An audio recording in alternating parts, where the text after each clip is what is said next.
Ah, didn't play my intro. I see how it is. Anyways. Joining us tonight is Jake Rattlesnake. I like to go by Lord Rattlesnake or Lord Jake, most base chat of all the lands. You don't have an argument. Present your paper or shut up. Everyone's view is definitely inherently biased. So this is when debate becomes very interesting. I can hear what you're saying, and I can see that you're dressed as a cat. I'm a dog. You said you like to go play fetch. I wolf, yes. So how does that tie into your relationship? Like, what are you looking for if you're a dog? Yeah, I think that John Jr. will be president one day. If I was a gambling man, I'd put money on that. Founder of Rattlesnake TV, Jake. Man, I really appreciate it, dude.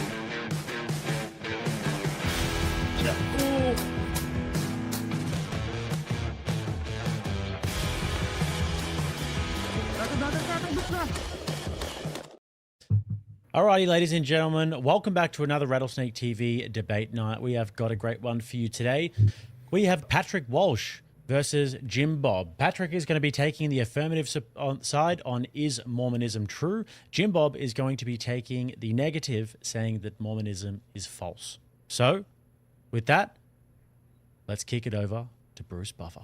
And now, for the thousands in attendance, let's get ready to rumble! And copyright strike. Thank you very much, Bruce. I appreciate you introducing. No, he's my boy. He loves it. First of all, Patrick, do you want to introduce yourself to the audience? Sure. Yeah, Patrick Walsh. I'm not exactly a content creator, but I guess follow me on Twitter or X at PetrickStar. You probably, Jim reposted my little announcement, so you can find me there, I guess, if you want to find me. But so it is, honored to do this. I'm really excited to do it. I'm originally, from San Antonio, born and raised. 30 years with the exception of my mission. The mission was kind of the pivotal point in my life where I really, really dived into the beliefs that we had, because leading up to it, I was kind of just coasting or whatever. And since then, I've taken a calling of like early morning seminary teacher and just really loved diving into our scriptures and everything. And I do like just good-hearted debates, like on my campus and such. I would just do it kind of on the fly, and I just found them fun. So, and I guess, yeah, that's about it, I suppose. Amazing. All right, Jim Bob. Made by Jim Bob, commentator, political cartoonist. I start crap online. So most of the time I finish the crap too. I'm glad to debate. Thanks, Patrick, for showing up. And Lord Jake, on such short notice, I really appreciate you stepping in and moderating. It's hard to find good moderators. So I'm excited to debate tonight. All right, fellas. Well, you guys know the rules. There's not going to be... we can have a little bit of leeway in terms of interruptions and all those sorts of things, but if one person is domineering too much and if one person is doing any sort of unnecessary personal attacks, we'll bring it back to the subject. We're going to try and stay on the subject as well, so we don't want to get too far away. We don't want to derail the conversation too much, but you guys both know how to debate, so it should be just fine. So did any of you particularly want to go first? I didn't actually... He's affirming, so he should go first. Patrick, sure. You go for it. Thank you. Again, just I gotta say thank you, Jim. Just for setting this up. So it's kind of a unique experience for me. So I'm really grateful for that. So is Mormonism true? And I'm just gonna clarify that Mormonism, as presented by the Church of Jesus Christ of Latter-day Saints, specifically. And I also have to clarify what exactly do I mean by true? Because that's kind of a loaded, word. I believe you can find bits of truth all over the place, even in other faiths. But the truth I'm debating, the truth I'm presenting, is specifically truth unto what we call exaltation, right? Which means in our kind of language, not only salvation, but being able to live with God, our Heavenly Father, Jesus Christ, and our families for eternity and receiving all that God has, right? Or become joint heirs with Christ, as Paul puts it.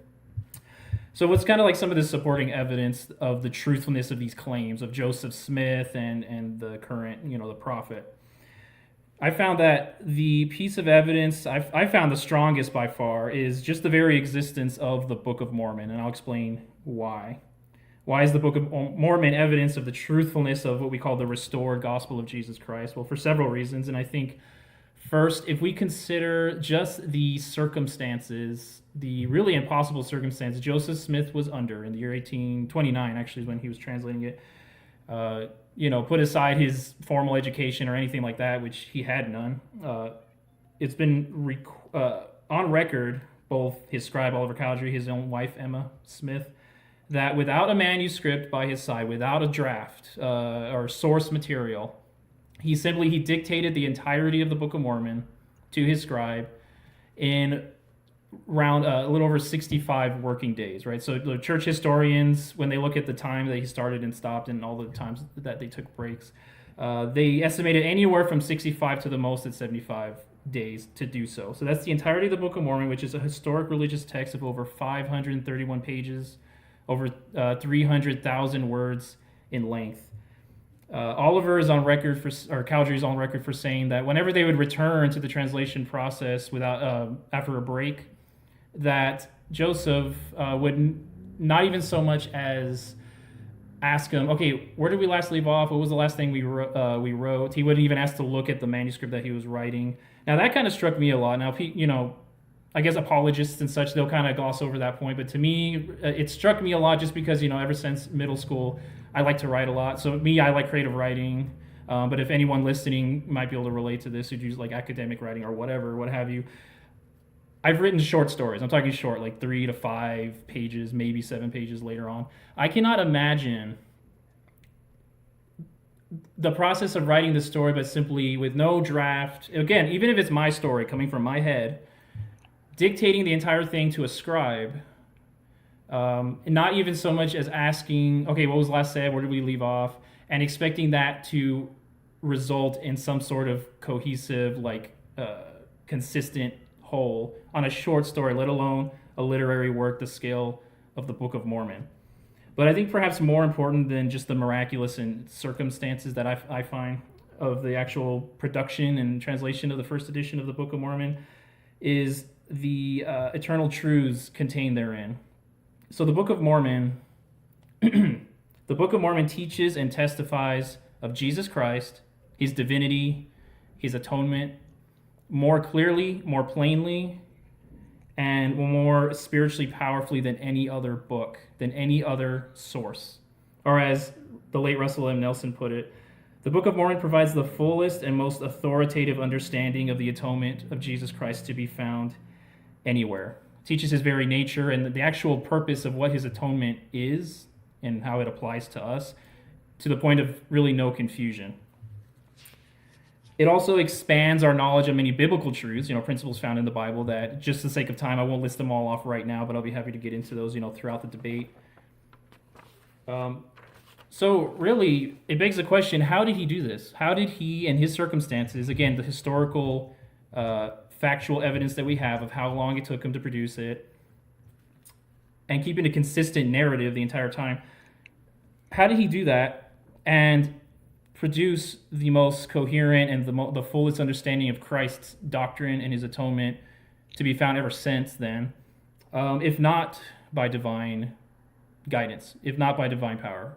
I really hope at some point throughout this debate that Jim can give an alternative, reasonable explanation as to how he believes that happened, how we got the Book of Mormon, how he produced it, given the knowledge that we do have of those restraints.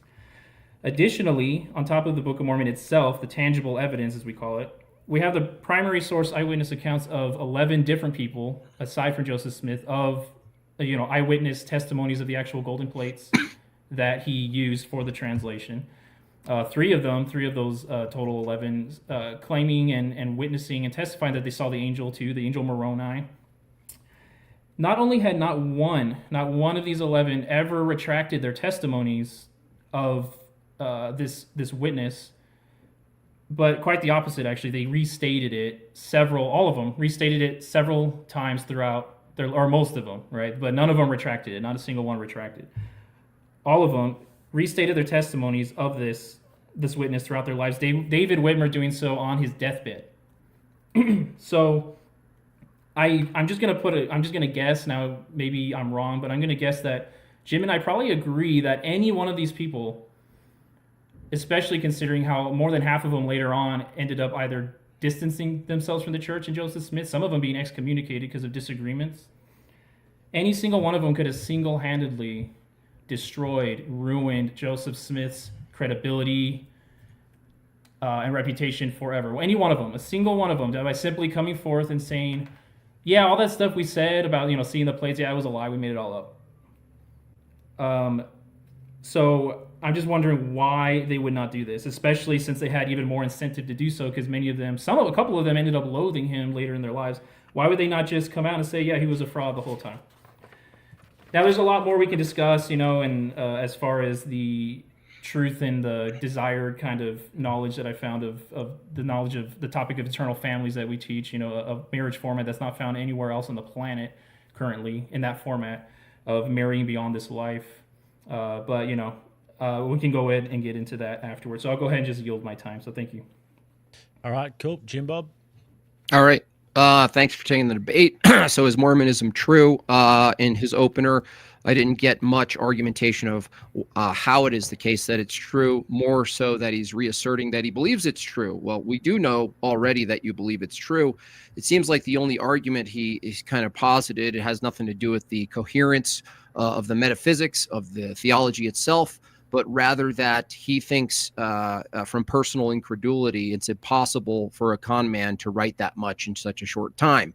Well, let's say for a second it is actually impossible to write that much in a short amount of time, which I don't believe it is. In fact, I would argue the more bullshit it actually is, the easier it is to get on the page, which I think is consistent with the Book of Mormon. Now, let's pretend for a second there was some other explanation. Well, I mean, we both believe in the supernatural. It could very well be the case that Joseph Smith had some sort of aid from demonic entities. That's not inconsistent. In fact, that could be entirely possible. If someone can be influenced by God, they can certainly be influenced by demons. And to the extent of suspending the regularity of nature, or what we should expect of nature, is something that's all throughout theology, not just Christianity. Now, the question is whether it's true. So I would argue that if Mormonism is true, then Mormonism is logically coherent. Mormonism is not logically coherent, therefore Mormonism isn't true. It's fairly simple. Let's go through some logically incoherent aspects of Mormonism. My opponent believes that a false church compiled and kept the Bible. And by false church, I mean Mormonism holds that any false church is the mother of abomination and the whore of the earth. This is in Nephi. They also believe that the scriptures are somehow reliable, even though they came from the whore of the earth. That's already inconsistent. They have the same problem that Islam has, which comes down to a dilemma. If the scriptures are corrupt and kept by Satan, but you know your Mormon faith by the scriptures, how do you determine which are reliable and which are not? Well, the answer is Joseph Smith said so. And you'll see in every Mormon debate, ultimately, the answer to every epistemic question is Joseph Smith said so. So how do you know he's a prophet? Because he said so. How do you know books were missing or messed with in the Bible? Well, Joseph Smith said so. Is there any other evidence supporting these claims? No, it's Joseph Smith saying so. Now, if I press my opponent on why does he believe Joseph Smith is a true prophet, it won't be any standard that he holds to that he's a true prophet. Also something missing from Mormonism. Ultimately, they're going to say, well, I feel it really strongly in my chest. What I like to call demonic heartburn. The Mormon holds that scripture is reliable, yet Joseph Smith clearly didn't believe the scripture was reliable because he added to it. Because he claimed a false church removed many verses. When I asked, how do you know the scriptures were removed? The Mormon replies, because Joseph Smith said so. And there is no other historical reference to justify this claim. There is no evidence of that claim. In fact, all the evidence points the other way around. Based on Mormon doctrine, the church fell into apostasy when the apostles died, which would be around 100 AD. After which time the Bible was misinterpreted, and specifically verses were allegedly removed from various books, including Genesis. Unfortunately, Joseph Smith didn't use his prophetic power to foresee the discovery of the Dead Sea Scrolls later on in the 40s, which preserved unaltered manuscripts of Genesis that dated back to as early as 300 BC and as late as 70 AD. Now, keep in mind, the apostles would have died out around 100 AD. The Genesis texts also match current Jewish texts. Why is this a problem? Did the whore of Babylon, did the whore of the earth, abominable church, also somehow corrupt the Jewish manuscripts? The Jews who actually reject the theology of the false church? Keep in mind, the oral Torah was maintained for nearly 1,500 years from the time of Moses until the destruction of the Second Temple in 70 AD. So tell me, how did a post-apostolic church corrupt the oral traditions and manuscripts of those who rejected Christ as God? Did they sneak into the synagogues and somehow hypnotize the Jews to teach false oral teachings that are inconsistent with their views? I don't know what kind of story you're going to have to believe to say this is the case. Not only that, if we I don't have it on me, sorry. Metaphysics. Let's get into the metaphysics. Mormons believe divinity is humanity realized. They believe God the Father was once a man and through a process achieved divinity. This necessitates that God the Father has a father, which introduces an endless regress of father gods. Mormons also believe that matter itself shares eternally uncreated status with God, and that God did not create the world, but rather arranged existing matter. Well, matter is a part of the temporal space-time continuum, which means God, sharing eternal uncreated status with matter, according to Mormonism, is actually confined to temporality. That is to say, God, in his eternal uncreated status, is inside the confines of space, time, and matter. This is incoherent. Not only that, but God merely arranged existing matter to form some ordered matter. That means before he arranged matter into order, he coexisted with disordered matter. Well, I'm not sure of his view exactly, but God is usually seen as the standard, the ultimacy of order. From the Mormon view, God, the ultimacy of order, existed co-eternally, shared eternal status, divine status, with his absence, disorder. Under the Mormon metaphysics, God eternally coexisted with his own privation. This is incoherent. Mormon ecclesiology is also completely incoherent. Mormons must believe that a church that resembles Mormonism today must have necessarily existed in documentation and practice before the alleged apostasy in the year about 100. There's no evidence of any such church. Mormons have to have no historic line of succession of their alleged original true church. Everything comes back to Joseph Smith and Joseph Smith alone. Mormons might as well develop a new sola. Maybe they can call it Sola Smithola, it has kind of a ring to it. Mormons also don't have a coherent standard for what constitutes a true prophet. Now, the entirety of the theology is based on the claim that Joseph Smith is a true prophet. Now, it's a little incoherent if the theology that states Joseph Smith is a true prophet and relies wholly on that claim being true. It's kind of bizarre that they don't actually have a coherent true standard of what a true prophet or a false prophet is, right? So how do you know Smith was a true prophet? They ultimately say, I feel it to be true, or he said so. It's a lot like the trans people when they assign their genders, right? You go, how do you know that? They go, internally, I know that. There's no other reason to believe it, though. There are so many problems with Mormonism, from their metaphysics to Joseph Smith's failed prophecies, or the fact that they believe matter shares eternally uncreated status with God, or the endless regress of heavenly fathers and celestial God districts, or black people being the curse of Cain, or wearing magical Mormon underwear. But I think we have enough on the table to dissect to determine Mormonism is firstly incoherent, and because it's incoherent, it can't be true. That isn't to say coherent views are ultimately true because they're coherent, but if they're true, they must be coherent. As far as the Book of Abraham, this gets into a whole other problem. Joseph Smith finding Egyptian papyri, writing what he thinks it means, and ultimately, through a matter of sketchy little exchanges with different people, we find out that later, well, no, those were always and still are Egyptian burial texts that have nothing to do with Christianity, nothing to do with the Abrahamic religion. Joseph Smith is a con man. He started as a con man. He wanted to find treasures. Everything he's done since his early life is consistent with his early life. Basically, he was a conjurer and a con man. And so there's no reason other than he thinks it's true. There's no reason for you or anyone in the audience to believe for a second Joseph Smith somehow discerned a true religion. So I'll concede the rest of my time. Alrighty. Good opening statements, fellas. Just wanted to let everybody know that if you send myself or Jim Bob a super chat, because I can see Jim Bob's ones here as well, we will read out your questions at the end. We're going to get into about 40 minutes of open dialogue, but I'm happy to go honestly as long as you fellas want to go with that, and then we'll get into super chats after. Shout outs to TD for gifting 10 Rattlesnake TV memberships, and Blaine Pasashik for saying smash that like button, hit that goal for 50. Thank you very much, Blaine. Beyond Seraphim gifted 5 Jim Bob memberships as well. So, guys, yes, after the opening open dialogue, we can get into some more super chats. Depending on how many we get, we might read up 5 or 10 up or something like that.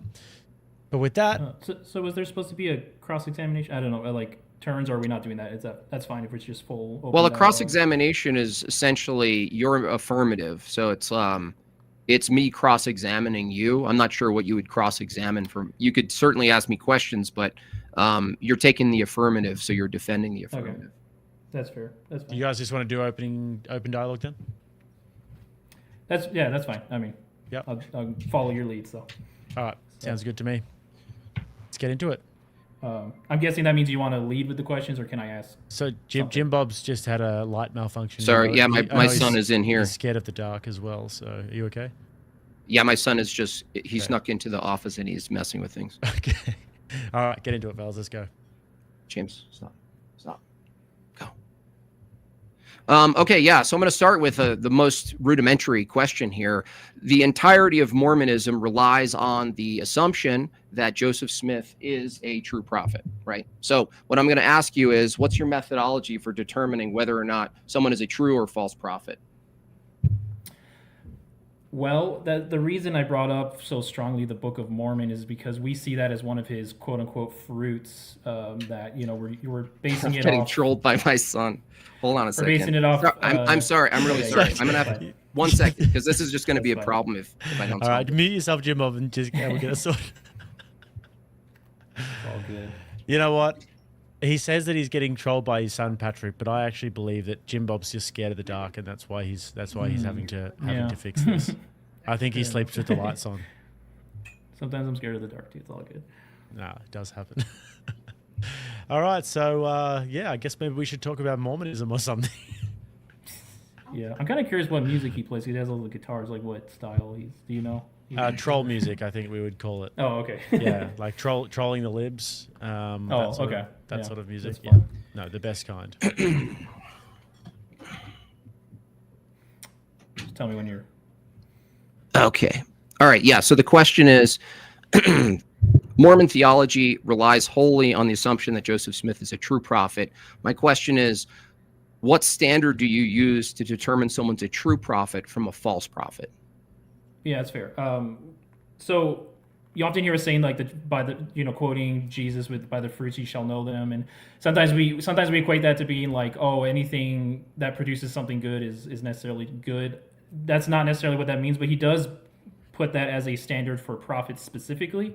And I know you had the argument of the apostasy horror of all the years. I'm happy to push back and challenge you on that, but that's essentially the reason I started off so strongly with the Book of Mormon is because we see that as the clearest evidence, or his fruits, if you will. And I really love how, because this has happened a lot when I've argued and asked, how do you think it came to be? How do you think the Book of Mormon came to be? And a lot of them had to concede, kind of like what you brought up is like, well, maybe it was supernatural. And I know you probably think, well, it didn't come from the side I'm thinking it came from. Maybe it came from the devil or something like that. But it's surprisingly more times than you might think, it comes down to that, conceding that this was probably the best explanation, was a superhuman task, which I agree with you on that one. If that wasn't your strongest explanation or reason, then I'm just wondering why you let off with that one. I would want to know what other explanations you would have. But yeah, it's by their fruits essentially. And the Book of Mormon, I've not seen a convincing argument as to how he actually produced it, and that is a fruit. I see that as like a superhuman task, if you will, or a miracle. Okay. That doesn't really tell me the methodology. You're just saying know them by their fruits. People who aren't prophets can have good fruits, right? Sure, yeah. Okay, so not if they claim falsely. However, I got to make that distinction. If you carry the name of God falsely, no, I don't believe they could produce good fruits. At least long-lasting fruits, I should say. Maybe temporarily. people who are not prophets carry authentic good fruits? Sure, yeah. Okay, so that's not a methodology for determining a true prophet, because you've just conceded that regular people who aren't true prophets also can be known by their fruits. So that doesn't tell me between there's someone an important distinction though. For yeah, that's what I'm okay. asking for. Yeah. If I live a life and I claim I'm a true prophet and I have good fruits, how are you going to tell someone that they're not a true prophet if your fruits can't be the thing that you're pointing to? I would argue that if they claimed to be speaking for God and God revealed themselves, and however method they're using, then no, I don't believe they could produce good fruits. No. But if someone who's not carrying the name of God falsely, like, which I know what you're claiming Joseph Smith is, you're claiming he lied about it and it was a fraud. If he did so by Jesus's logic, he could not that he shouldn't, or he could not produce a good fruit. That's the method. Okay. That's But the thing is, now the question is, how do you determine? It's still the same question, because you're saying a true prophet will have good fruits, and as long as they say it in the name of God, they have good fruits. Well, again, a normal person who's not a prophet could also say in the name of God everything they do and produce good fruits. Still, is there any standard that you're going to use to determine whether or not someone's a true prophet versus a false prophet, if it's the case that people who aren't prophets could share the same exact status as a true prophet? You're not telling me the methodology, so let's do it. Make it more simple. Someone comes forward, they claim in the name of God to be a true prophet. Someone else comes forward in the name of God claiming to be a true prophet. What is the methodology you're going to use between the two to determine whether either of them are true prophets, both of them are true prophets, or neither of them are true prophets?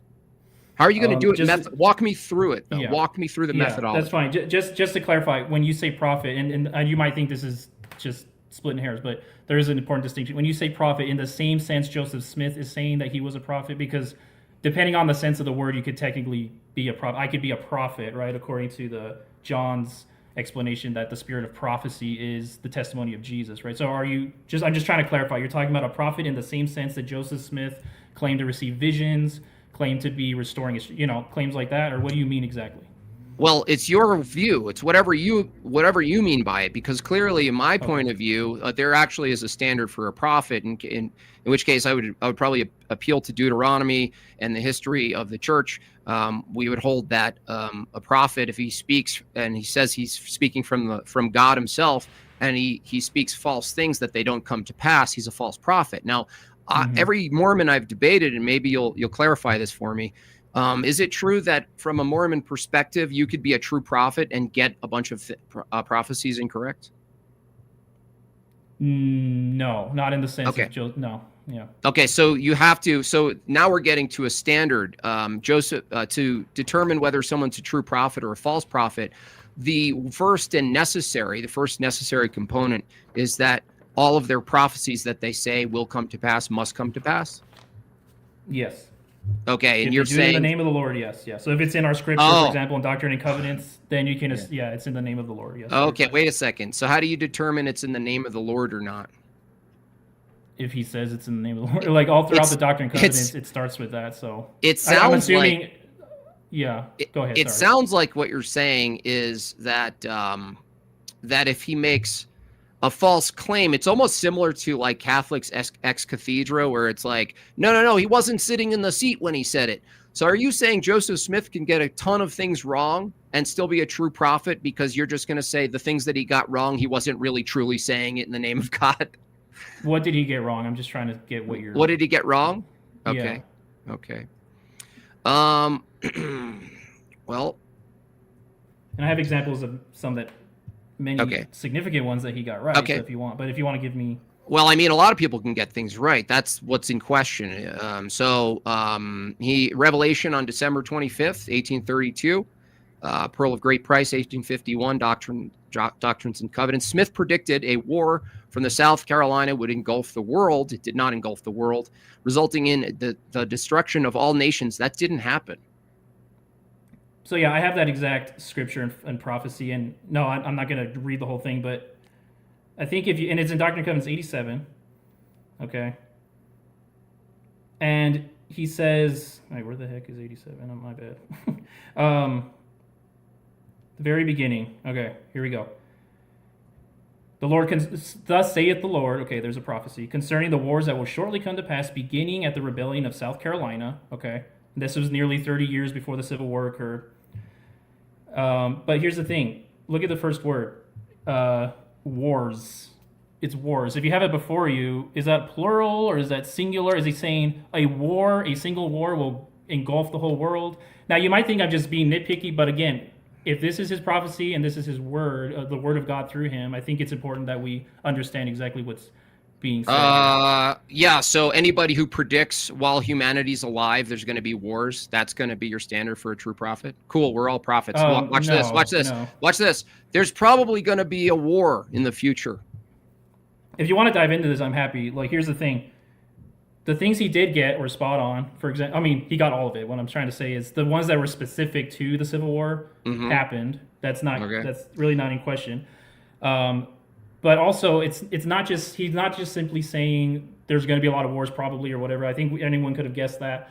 He specifically said, starting from the Civil War and onward, there will be wars that engulf the whole world. Okay, what happened after the Civil War? And destruction of all nations. Where did we see the destruction of all nations? Yeah, so I would see that as, well, first of all, that was partially fulfilled already, but if you go to the very end of the prophecy, he's also talks about the coming of the Lord too, which shows, okay, some of this is stuff that's going to happen. I think you and I believe, maybe you don't, I'm not super familiar on the Orthodox faith, but that eventually that will happen with the second coming of the Lord. So I'm not sure what wait a you're second. saying he's getting wrong. Okay. So then prophecies haven't happened yet, so it's not I'm wrong. a true prophet then. So anybody who makes a claim, as long as it's not fulfilled and there's a chance for it to be fully fulfilled. So Jim, I'm calling on you to say in the name of the Lord a specific prophecy that no one could guess. And I'm calling on you to do that, right? And if you don't want to damn yourself, maybe you should refuse. No, why would I claim to be a prophet, right? So me being because a prophet, you're saying you could do it. You're saying no. According to your standard, according to your standard, as long as someone declares an ambiguous thing like there's going to be wars, you don't have any level of specificity required for someone. There is a lot of specificity in that particular prophecy. No, it's not. You just said no, dude. You just got so ambiguous. You completely obfuscated the whole thing. I just said he predicted a war from South Carolina would engulf the world, not the United States. The world. Wars would engulf South Carolina. Okay, the war. Wars. Yeah, fine. Read the section. I know the section. Dude, do you know the section? Dude, you're saying he's claiming that South Carolina would engulf the world in wars. You didn't listen. He also said the destruction of all nations. I encourage you to pull up the section. Stop dodging. Resulting in the destruction of all nations. When does that have to happen? Does he specify exactly when that'll happen? I don't know. No, because he's a faker. Okay, let's go to the next one. The Revelation. The Revelation. No. Look, Patrick, if I make a claim and I say, and I go, this is going to happen in the name of God, it's not fair to go by when. What are you talking about? You're the one who said hyper specific, right? The beginning of the Revelation is talking about a very specific war. He says wars that will begin at South Carolina. So wars that will continue. And if you look, and I have actually the database here. Since the war in the Civil War, there has not been a single year since then where a new war, or I would say an outbreak that resulted in at least 1,000 deaths in any country. Was he specific with the destruction of all nations? Yeah. Did he say when that would happen? When? Yeah, by when? He didn't say. He didn't say when. That's not called specific, okay? That's called not specific. The beginning specific. It started in South Carolina, which happened nearly 30 years after he did. I think Revelation on September 22nd. There wasn't a war before that in America. Okay, next one. 1832, Doctrines and Covenants, section 84. He predicts that the New Jerusalem will be established in the West Missouri area in his generation. That means when he's alive. Still didn't happen. When did he say that? Can you show me the reference that you're talking about? I just Doctrines and Covenants, section 84, 1-5. Yeah, temple built in Missouri, right? Jackson County, Missouri specifically, and this will be in this dispensation. But where is he saying in his lifetime? Where does he say that? In his generation? In this dispensation. Well, it's a long section. Dispensation? Who determines which dispensation is? Which section? Well, no, dude.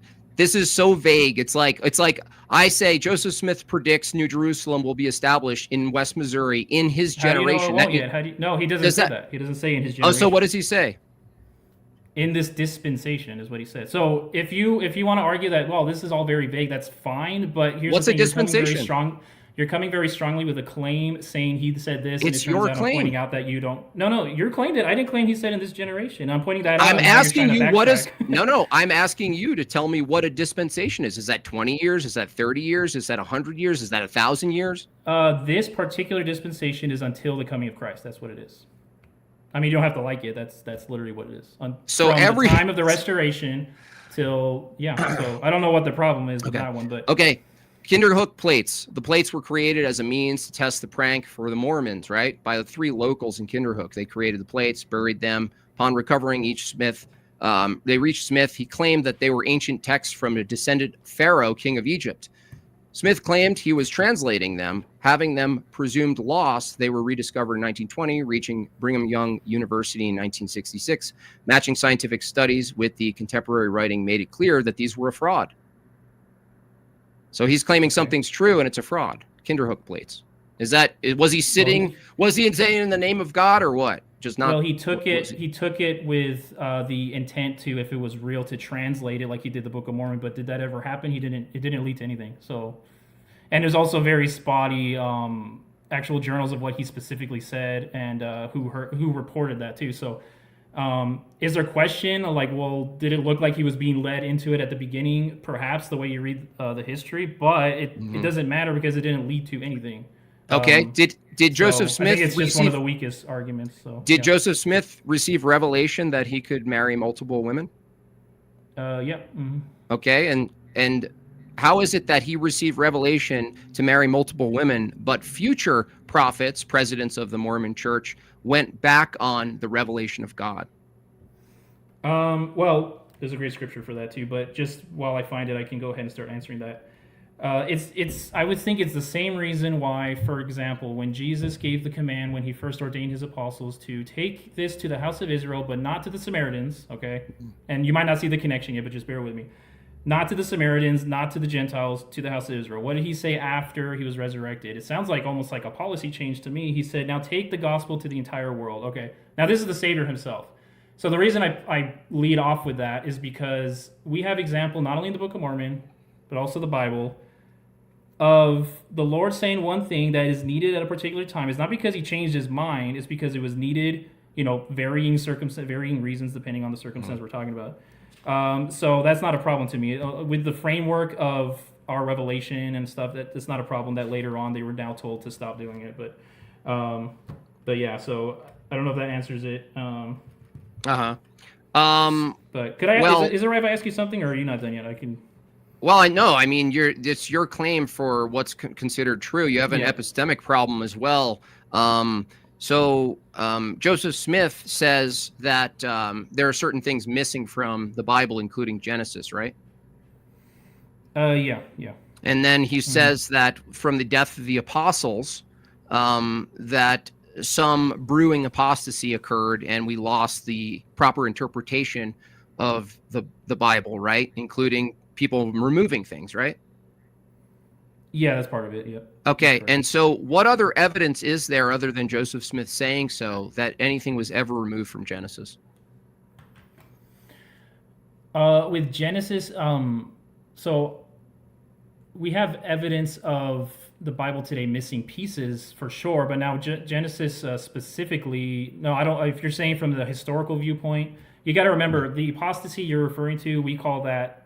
We're specifically the great apostasy, but you're going at the argument assuming that a series of apostasy, like kind of like a secular thing, hasn't happened before that, and it absolutely has. So we never claimed that like the Catholic Church or the English Church of Rome or whatever went into the Jewish Bible. And we're not saying that, but it's very possible that apostasy, not the great apostasy, but apostasy took place before that. Prior. Do you remember what my question was? Yeah, I said I don't have historical evidence that things were taken out of the answer is none. So when I ask, is there any evidence other than Joseph Smith saying so that things were removed from Genesis? The answer is no, there's no evidence of that. Sure. Yeah. Okay. I don't have historical evidence, no. Now, given that there Now, when I add counter evidence to that, right? So as early, the Dead Sea Scrolls, if we're generous with the dating methods, early as 300 BC, leading up to 70 AD, destruction of the Second Temple, and the Jews at the time, the Essenes, would bury the text. Included in that text in the Dead Sea Scroll are copies of Genesis. Now, if the apostasy is the time period between the death of the apostles and Joseph Smith in the 1800s, that's when things were removed from Genesis, and that's where things were lost in translation. How is it that something's preserved from 300 BC, and even today, when it was found in 1947 or something, it matches not only the current preserved texts of Genesis, but from Christians, but also matches the Jewish texts of Genesis. So, you know what would have to happen if Joseph Smith, his claims were true? What would have to happen is someone would have to dig up the Dead Sea Scrolls, change all of it to something else, right? Take things out, rebury it, and somehow have it match all of the texts from the Jews. Because to say Genesis was manipulated, but even current Torah followers, Judaizers and such, they actually have an early Genesis that matches our early Genesis. So you have to believe that the early apostate church, the whore of the devil, somehow got into the Jewish tradition during the time where Jews actually rejected Christianity. So the same doctrines that Mormonism rejects, because they're claimed to be formations of the councils from the fake church, why wouldn't the apostate church, if they were going to manipulate the Torah, why wouldn't they manipulate Judaic practices and beliefs to be in line with Trinitarianism?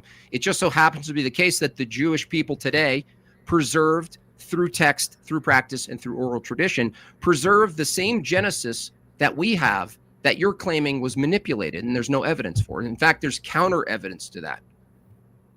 What do you have to say about that? We never we never claimed that the Church of the Devil, whore of the earth, was the one that manipulated the Jewish Bible, because apostasy, again, it's part of our doctrine, and I don't blame you for not knowing this, but it's a cyclical thing. That's we've taught it. I mean, I've taught it as a missionary. We've always taught this. It's a cyclical thing.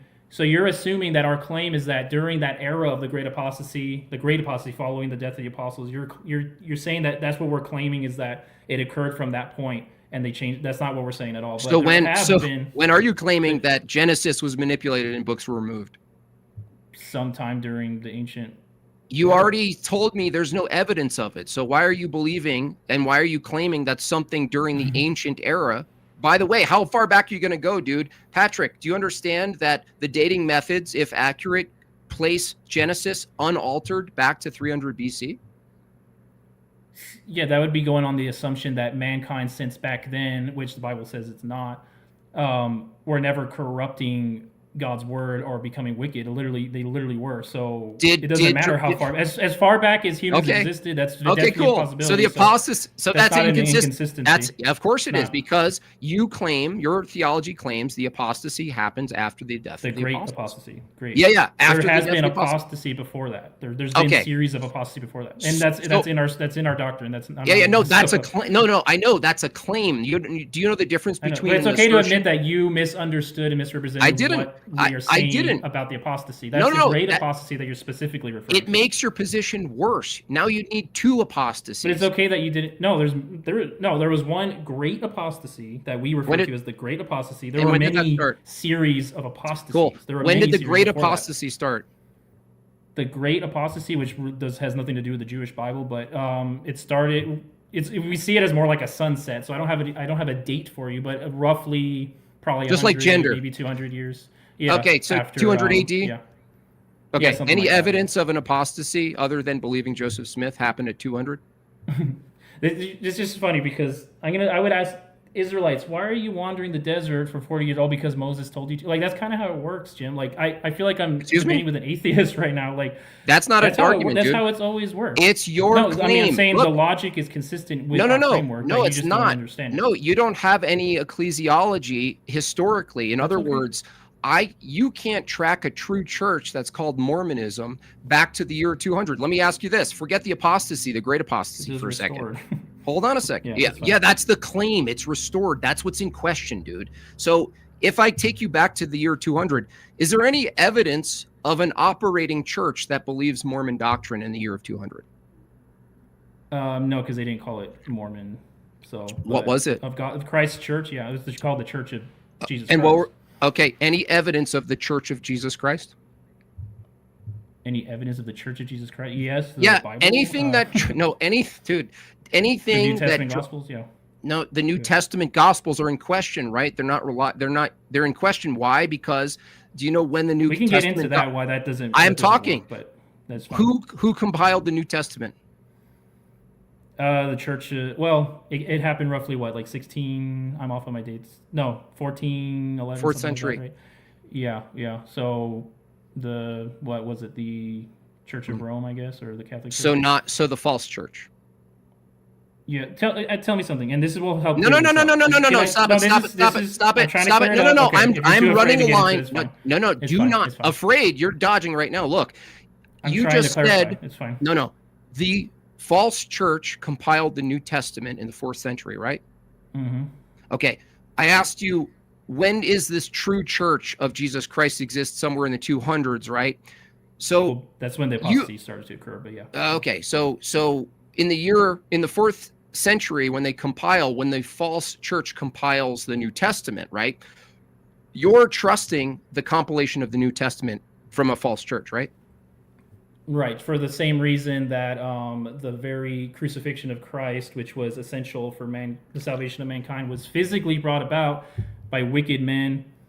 We're not talking inspired about by the devil. That's same No, logic. it's not. So yeah, God, no, it's not. God can bring about the progress of His plan through the whore of all the earth. Why couldn't He? Do you believe He can do that? Or no. You have a problem here. The question isn't whether or not God could work through false things or something.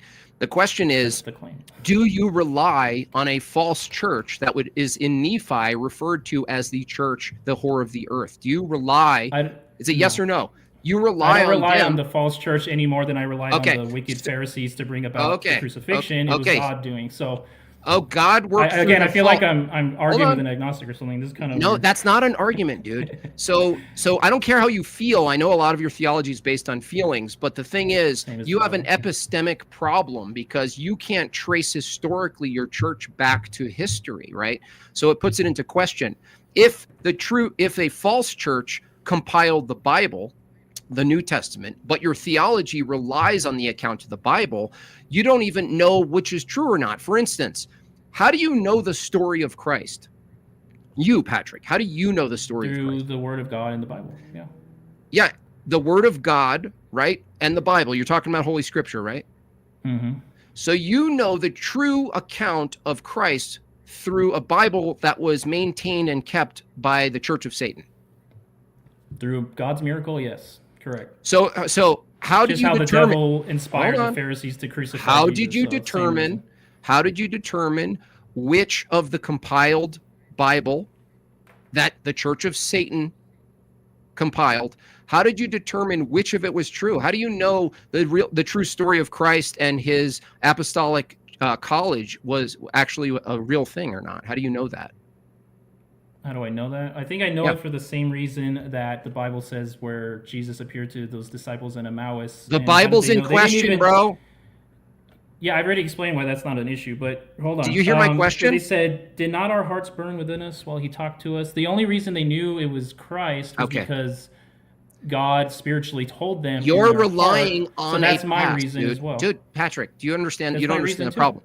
You don't understand the problem you're in. I don't see the problem you're in. I asked you, how do you know the story of Christ and what he taught, his Great Commission, right? Did Christ establish a true church with his Great Commission, right?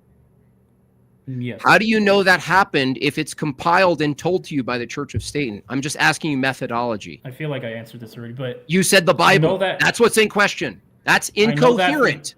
Can I answer? I know that because with God's grace and God's power, which I don't know why you would question this, could use even the abominable church, even the church of the devil, to inspire the. Because again, we don't we claim the creeds were of the devil, and if Dallin H. Oak specifically says this, and I have the quote. We're not referring to the faithful followers of say creeds. Patrick, so there's no problem there. I don't see. Patrick, you totally dodged the question. I didn't ask whether or not it's possible. I know it because God inspired the people in the whore of all the earth to produce the Bible. That's the claim. I asked you, how do you know? Look, dude, listen. I asked you, how do you know the claim? Hold on. Patrick. All right, I'll tell you how I asked. Because God no, you're not listening. That's how I know. God told you. God told me. What did I say? Every Mormon, when pressed, either turns to Joseph Smith or they become their own revelator. No, that's not. No, God told you what parts of the Bible were true. He confirmed to me what was revealed through his prophet. He confirmed it to me. He didn't give me a new truth. He didn't give me a new revelation that comes through the prophet. No. When did he confirm it to you? When did he confirm it to me? I don't know the date, but it was a ongoing process really, but it started with direct answers through prayer. Yeah, he answered me. He told me. He told you what exactly? He told me that the Book of Mormon is true, and as a result, then he told me that's that weird. Joseph Smith was That's the weird, prophet. Patrick. Patrick, that's really weird because I've been praying a lot, and God told me that Joseph Smith is false. How do we determine who's right? That's fine. That's fine. Because here's the thing: I can't get in your head and know if you're. Do you understand what I just asked you? I'll accept. I didn't ask you. I don't agree with your revelation. I don't think it was revelation, but what did I ask you? I can't question you on it because what did I don't ask know you? If you're lying. What did I ask you? How do we know if it's true, or how do we know who's correct? What's? Yeah, you just said God told me so. I use the same system and say God told me Joseph Smith is a liar. How do we determine who has the right whispers from God? It's you just ask God just like how they did in the New Testament. That's what's in question.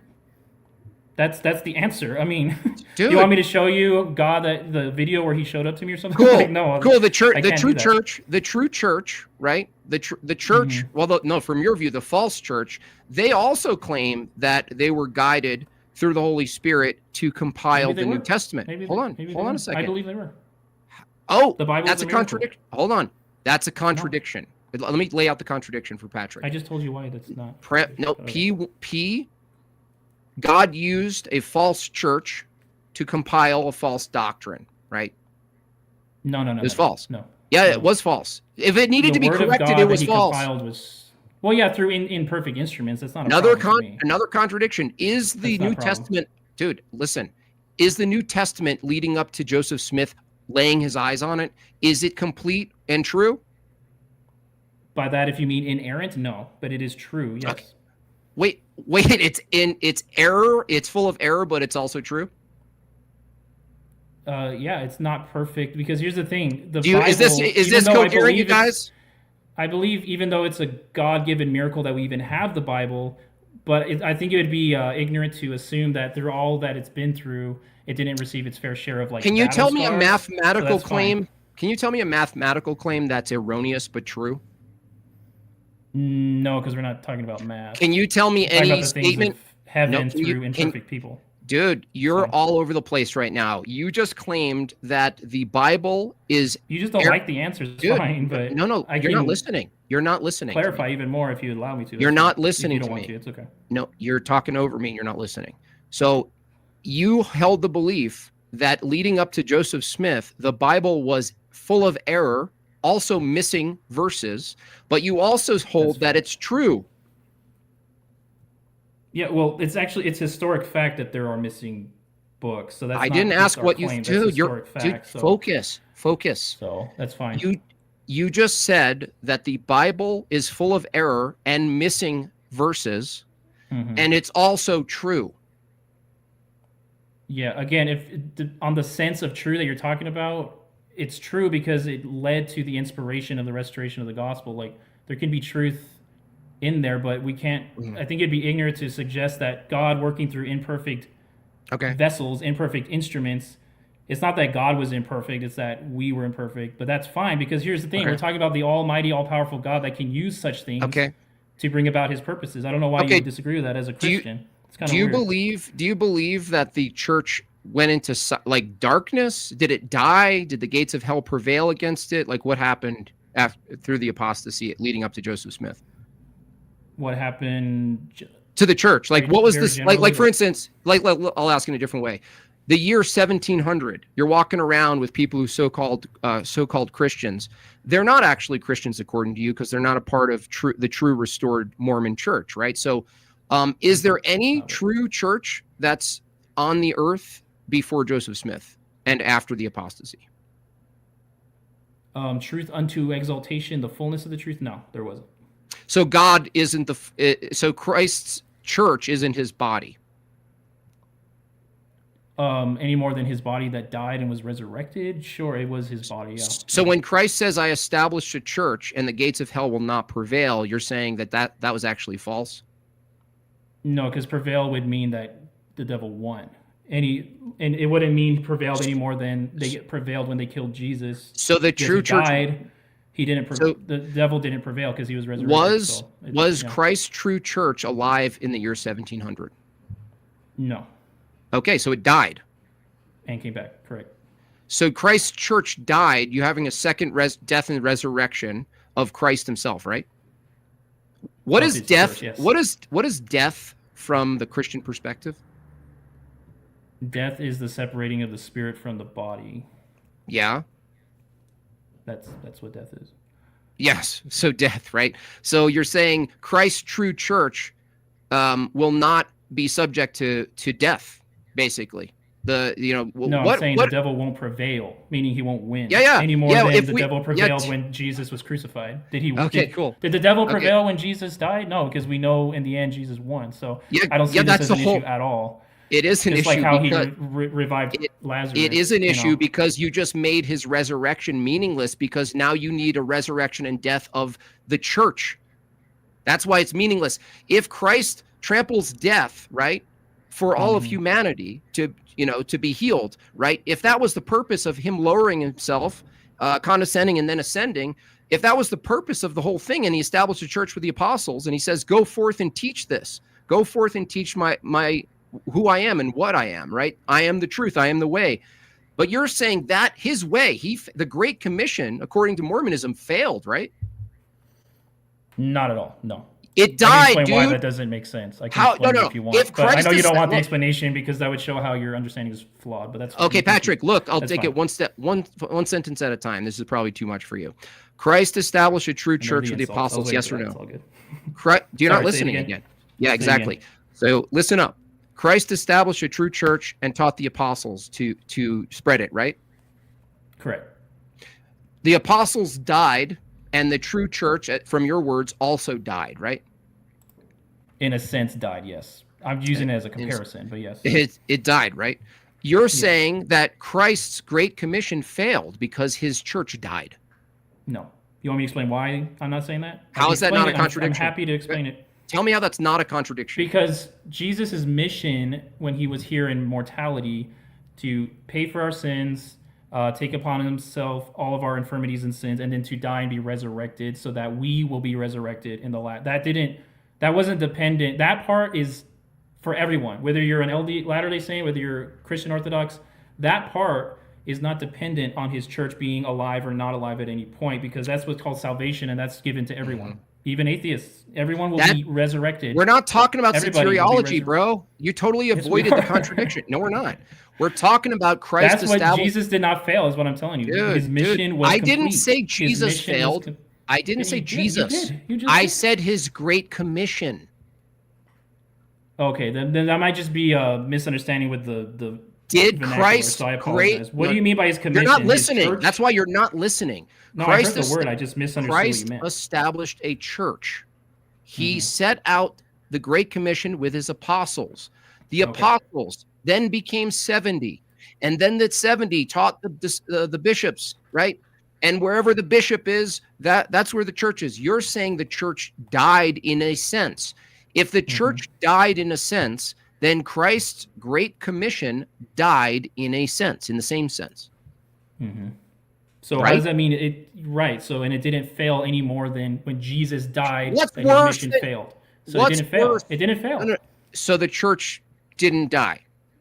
No, it died. Dying is not a failure. It didn't ultimately fail. Just like how when Jesus died, he didn't ultimately fail because he was resurrected. What? So you're saying the church was resurrected? In a sense, it was resurrected. Yes. So there is no way to practice Christianity and know the truth of Christ between the apostasy and Joseph Smith. Then the fullness, no, but our doctrine. Okay. And that's because because the apostles died, right? They had the keys. That was the start of it. That was what it kind of initiated it. Yeah. Okay. The start of the apostasy is the death of the apostles, correct? Yeah. I think that's accurate, yeah. Under your theology, is John the apostle still alive? Yes, just like Christ. That's the contradiction. Nope. Christ is alive. Why isn't Christ walking around the streets? Why isn't he doing a White House like press conference? No. The same sense. John is alive, but he's not like. He's not physically alive in matter? No, he's physically alive. He's translated. Hello? That's a contradiction, bro. He's alive. You just contradict yourself. What am I contradicting? What am I contradicting? He's alive. I'll tell you. Just like Listen up and I'll tell you, bro. You're Spurgeon. Listen up. You just said, John, okay. I asked you. Look, you're not listening, dude. You're in cognitive dissonance mode. You're not listening. No, I know you're upset. It's okay. I'm not upset. Laugh. It's a little humorous. I'm not. You're trying not to laugh. You're the one in the corner here and digging many, many holes, right? Listen to what I'm saying. You just said the death of the apostles is what set off the great apostasy. John is an apostle and he's not dead. So tell me, the death of all the other apostles. Yes. Except so sorry for John. If I wasn't as clear. Yes. Sorry if I wasn't as clear. Okay, the doctrine states. Okay, great. Yeah. So you think this doesn't help you, by the way.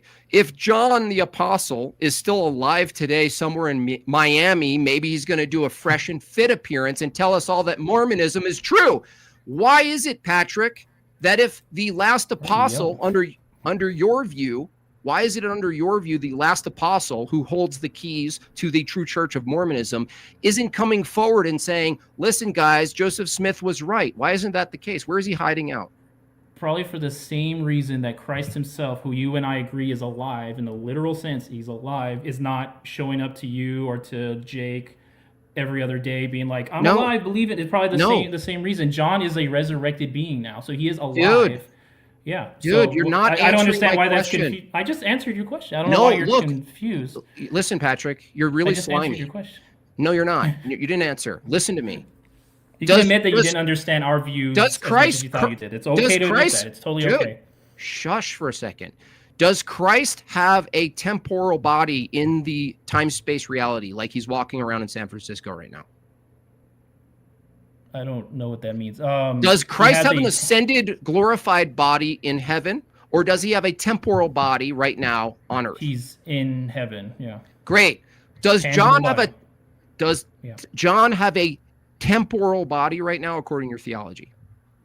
Temporal, as in physical, like mortal. What you do you can mean? find tangible. Mortal. Yes, he's walking body. around. Yeah. Yes, that's. I didn't say he was walking around, but yes, just like Jesus, he's with Christ. And actually, by the way, our Book of Mormon clarifies this. The Book of Mormon clarifies this because there's others that we call the three Nephites who asked for the same thing that the Lord gave John, that they wouldn't taste of death. But in the Book of Mormon, it explains that they were alive for hundreds of years, but eventually, because the wickedness was so great, the Lord in his wisdom told them, now is the time for you to basically retreat, right? So he took them to heaven. That's what happened. So it's fine if you didn't understand our claim of John. It's fine, but we're not claiming that he's walking around the earth. Oh, you're not claiming that he's on earth right now. No, you're not claiming that. Okay, so he's spiritually alive. He could appear, but no, not spiritually. He's tangibly alive. He's tangible. He's physically alive, like Christ is. Tangible is physical, right? Dude, do you understand the distinction between tangible, concrete, and immaterial? Do you understand? Does Jesus have a tangible body? I'm confused. Do you not believe that? Jesus we consume is alive, right? We consume Christ through the Eucharist. In that sense, material and immaterial. Doctrine. Okay. We're talking about God, right? We're talking about, but as far as our theology, I'm not even sure if you believe in the ascension. I'm not even sure you believe Christ himself has a new glorified body. Your claim, but distinct, right? Christ, in a sense, is still categorically different than how you're claiming John. When you say John has a tangible physical body, he can walk around in Miami right now, right? He could, just like Christ could. You're great. If John could walk around Miami and he could also walk around Missouri and Utah, can you tell me why John, the last person who held the keys of the true church, didn't come forward in some way and tell us that Joseph Smith was a true prophet? Yes, the Book of Mormon gives the answer to that. The same reason that the three Nephites at some point were taken by the Lord because the wickedness was so abound. And we got to remember the reason for the apostasy, the overarching reason. Again, I said it initiated with the death of the other apostles, but the overarching reason for the apostasy in the first place was because of man's wickedness. That's the same reason he hasn't told John to go and do missionary work or whatever. The same reason he told the three Nephites not to do it after a certain time. That's why. I mean, it's not that. So Christ told John to stop carrying forth his Great Commission. Yeah, because it wasn't its timing until it needed to be restored. When did Christ tell everything in the John? Lord's timing, right? Hold on. When did Christ tell John to stop carrying forth the Great Commission? I don't know exactly when. I don't know the date. But the fact is, what's most important is that he did at some point. Oh, so the claim he did at some point, but you can't tell me when. Do you think that's a strong argument? That wasn't even my argument. I'm answering your question. You just said that John didn't carry forth. That wasn't my initial. That's not what I'm presenting as my debate. I'm just answering your question. That's true. Whether it's a strong argument or not. Do you think that's a good position to say to make the affirmative claim that John, who's still alive, who could assume a human body and tell people about Christ's Great Commission, carry forth what he was told to, right in the Great Commission? You're saying Christ told him, "Hey, wait up. I really want my church to go into darkness for 2,000 years so that a scam artist who wants to have sex with a lot of different women can restore the faith. Hold up, John the Apostle. We got a better one coming. Hold on. Can you watch some soccer? I'll tell you when to come back, okay?" You're funny, bro. You're funny. Yeah, it is funny. The whole theology is funny. Now that's enough on that. Let's go into metaphysics. Do you believe that divinity is humanity realized? Yes, and you have to forgive me because again, I think sometimes the vernacular uses a different face. We use it differently, but I think I understand what you're saying. But yeah. Okay, so the divinity requires a process. Yes. Okay. God the Father required a process to become divine. From what we know, yeah. There was some process that we don't have detail on, but yeah. Okay, if God the Father was once a man and needed to become divine, what was the standard of divinity if it wasn't him? I don't actually know. I don't know. I can theorize, but I don't know. Well, that's incoherent. How would you know God the Father becomes divine if you don't have a standard for what's divine? Why is it incoherent to admit that there's mysteries of God? I don't understand. Why is that coherent? Especially coming from an Orthodox Christian. Why is it? No, I said I don't know. I don't know the details, but yeah, I know. From a Christian, when I say there's some mysteries we don't know about God, I don't know why that's a. Well, no, the answer isn't. No, the answer isn't that there is a mystery, because to assume someone can become divine is actually claiming non-mystery. Here, I'll ask it a different way. If you don't know what the standard for divinity is, how do you know that God the Father, once a man, became divine? How would you know if he becomes divine? I'm just making sure I understand what exactly you're asking here. How do I know? Because it's the doctrine of the Lord's True Church, and I already got confirmation that the church is true. That's how I know. So reaffirm the statement. I got it. So that's the thing, is like if you say divinity is humanity realized, and then God the Father, who was once a man, had to achieve divinity, you're now saying there's a status called mortal man who then achieves through some process divinity. But you can't make that claim that a man can achieve divinity if you don't know what divinity is. Divinity is a perfect immortal being. That's divinity. Are you asking what model he had when he was mortal? Hold on. Again, I don't know. I don't know. Yeah, let's go with that. If divinity is a perfectly immortal being, and God the Father was once a man needing to become that immortal being, then there is now a new being that has to exist that's not God the Father becoming that immortal being.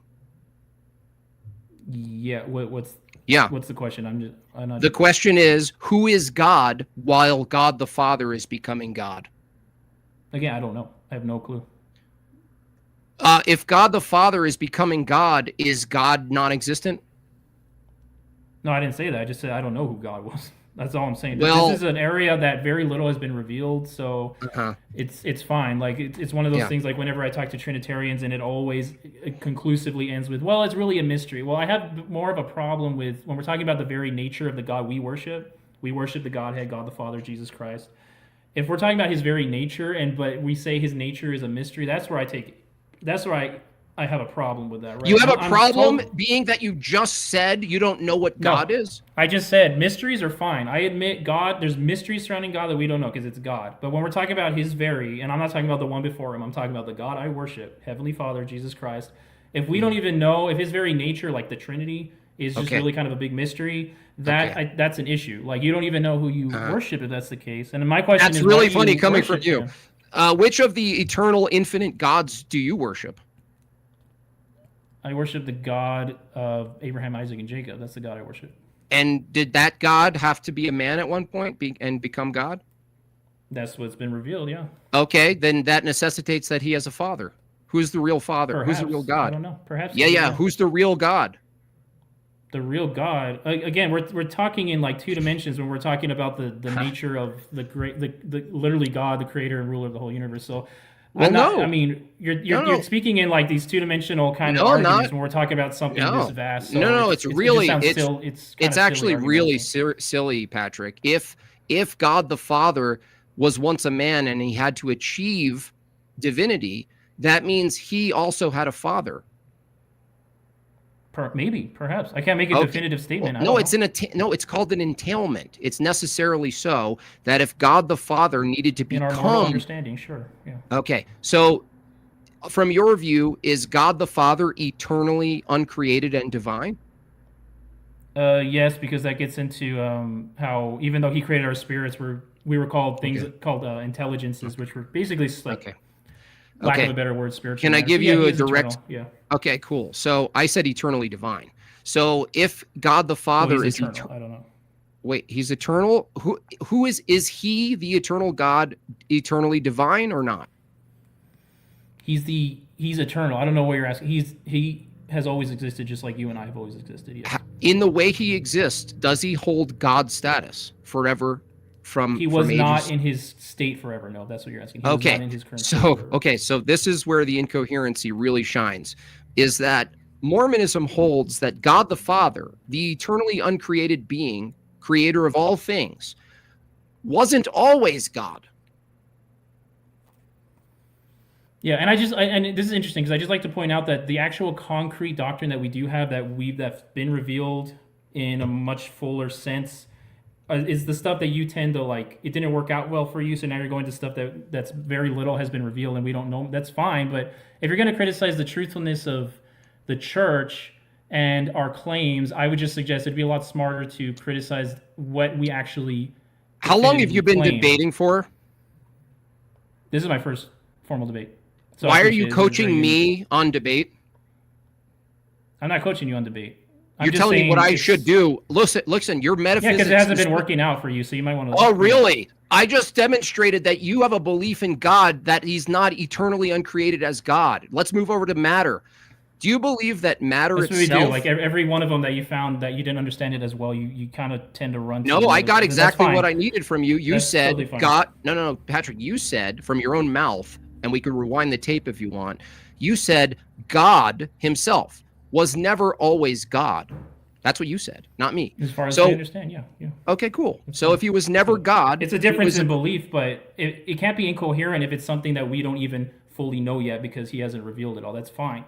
No. With our limited understanding, yeah, it's going to appear a little weird to us. That's you fine. mean, and by weird you mean entirely... And by weird you mean entirely incoherent, right? No. Again, if we had the full jigsaw, puzzle piece picture, it would make more sense. We only have, in this particular doctrine, we only have a tiny piece. Just before we move on, fellas, maybe, Patrick, do you want to actually explain what your position is, particularly about what you think God is in this regard? Sure.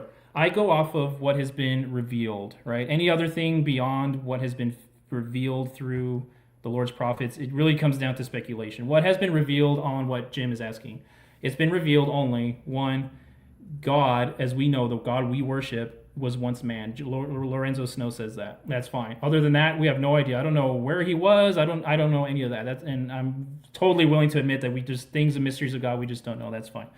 Who do we worship? The God that we know, the God that has been revealed is the God of Abraham, Isaac, and Jacob. The God, Heavenly Father, we call the Godhead, so we don't follow the Trinity in the same sense that the creedal Christians follow.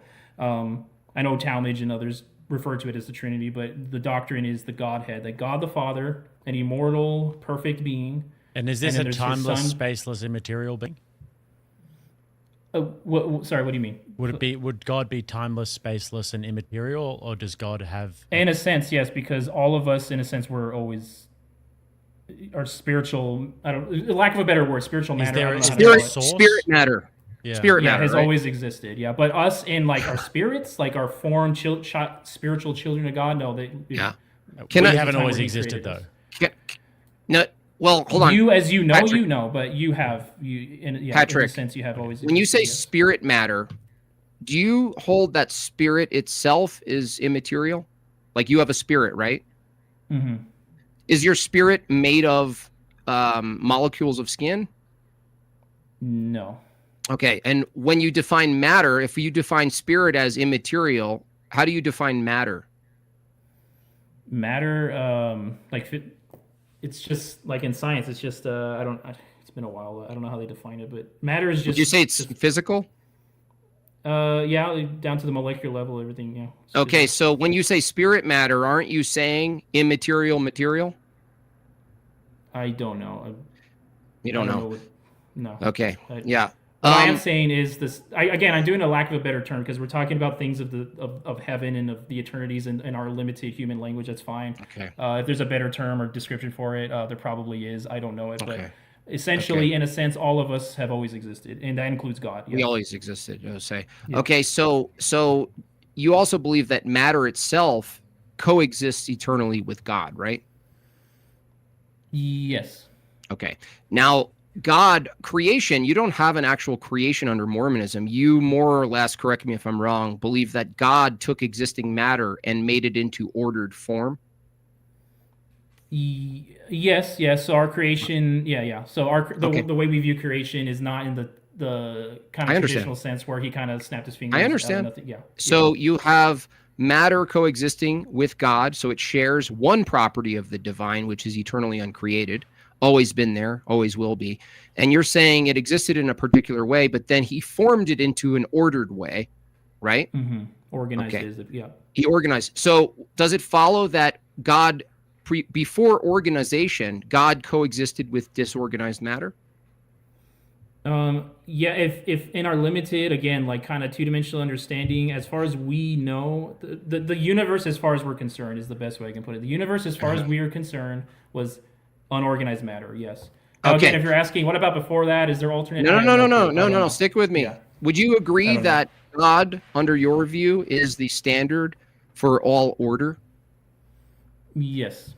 Okay.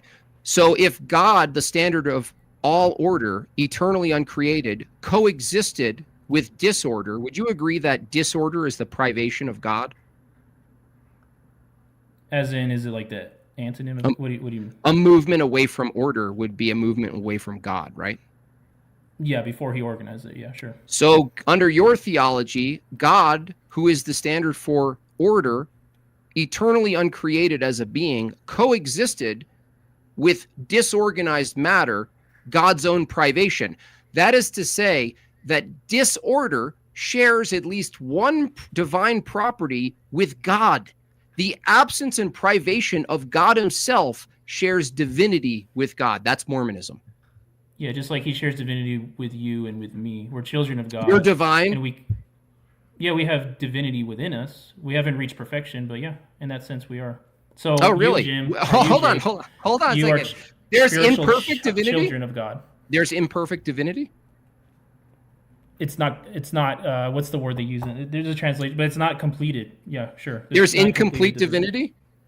Yeah, until we reach completion. What is divinity if it's incomplete? Well, again, if we're using kind of our limited human language, it just depends on the sense you're talking about. That's all it means. If I'm talking about exaltation or perfection, true perfection, it's God as he is. That's perfection. That's divinity, right? Share divinity. Yeah, you and I, we share divinity because we're children of God, literally children of God. Yeah. Dude, if we're children of God and we're not God and we have to become God, then we're not divine. Now, if you say God is a nature. Potential. Yeah, well, that's not divinity. A potential isn't divinity. Like, this is the problem, is that, which is probably why the moderator asked, we don't even know what the nature of God means because you include non-God in your nature of God. Case in point, you think God is divine fully, but he had to also achieve it, so he wasn't always fully divine. Then you say that we are divine, but we're kind of incomplete divine, which creates a new standard for divine, which means that you can have incomplete divinity. In the sense, just here, let me compare it. In the sense, if you take a test at school, you don't get a perfect grade, okay? You can try again and achieve a perfection in that sense eventually. Now, take that to the scale of eternity, take that to the godlike scale, it's the same God general make a mistake? concept. What? Can God? No, God can't make a mistake. Is God, can he not make mistakes because he's divine? Because he's fully divine, completely divine. Yes. Right. So now you have a kind of new divinity that's imperfect that could make mistakes. That's meaningless gibberish because the distinction between divinity and non-divinity has to be clear. It can't be a gradient. Otherwise, you get into gender studies, which is to say, well, I just think there's a space in between a boy and a girl, and I can't tell you where it is. Well, tell me one thing you can point to if you believe you're partially divine right now. What part of you, Patrick, as a mortal being right now here in space, time, and matter, what aspect of you that's divine? If you're partly divine, my spirit's receptivity to the communications of the Holy Spirit, the Holy Ghost. That part is divine, right? So my mortal body is not, right. My mortal body is a fallen state, in a fallen imperfect state. But my divinity? Spirit, yeah. Sorry. Go ahead. Is divinity uncreated or created? I don't even know how to answer that because we're talking about, okay, so is it created? Again, it's going to depend on the sense you're talking. What sense in divine do you mean? Are you talking about perfect beings? Godly. Godliness. It's a process through the atonement of Christ and our, Is the process created? I don't know what you mean by that. Did the process always exist, or is the process a benefactor of the ordered world that comes from a disordered world? In other words, when God coexisted with his own privation, disordered, chaotic matter, and he decided to organize the disorganized, chaotic matter into organized matter, only then did our spirits, from your worldview, were capable in a temporal sense, in a mortal sense, we were capable beginning this process. From that position, the process of becoming divine needed to be, wasn't always there, right? It has to be a type of a creature. In your view, not a creature, a formation. The process was created under, so as far as we are concerned, and again, I can't speak on previous before, I don't know. But yes, as far as we're concerned, it's something that was a plan presented to us by God, a perfect plan. So divinity is created also. I guess the beginnings of divinity, sure. Yeah. So divinity like has a beginning. Yeah. So divinity, there's another contradiction. Divinity is uncreated and always was there. Not P, divinity is achieved and is like a seed that needs to grow. Now, the problem with this... Full perfection, yes, has to be achieved. Yeah. So full perfection didn't always exist. That's the end of your entire... My perfection and the universe, you're correct. Again... Well, no. God himself, like I said before, if you believe God was a being who needed to achieve God, there was a time in space where God didn't exist because he needed to be achieved. So there was an absent hole where the God seat was, right? Where we were waiting. Well, no, it's an entailment, dude. You know what an entailment is? Yes, and I'm admitting to there's areas that there's mysteries. It doesn't matter if you don't know. It's an entailment. That doesn't mean there's an empty throne or whatever you put it. No, it's an entailment. That means it's necessarily so. So if it's the case that what you call God was once at a time not achieved, it follows that there was a time and space in your theology where God didn't exist. The God we know, maybe. The God in his form, it's possible. But again, we're talking, and again, we're spending a lot of time. I have nothing else to say. That has not been fully revealed. I have nothing else to say. You believe in a doctrine that holds that there was a time where God didn't exist.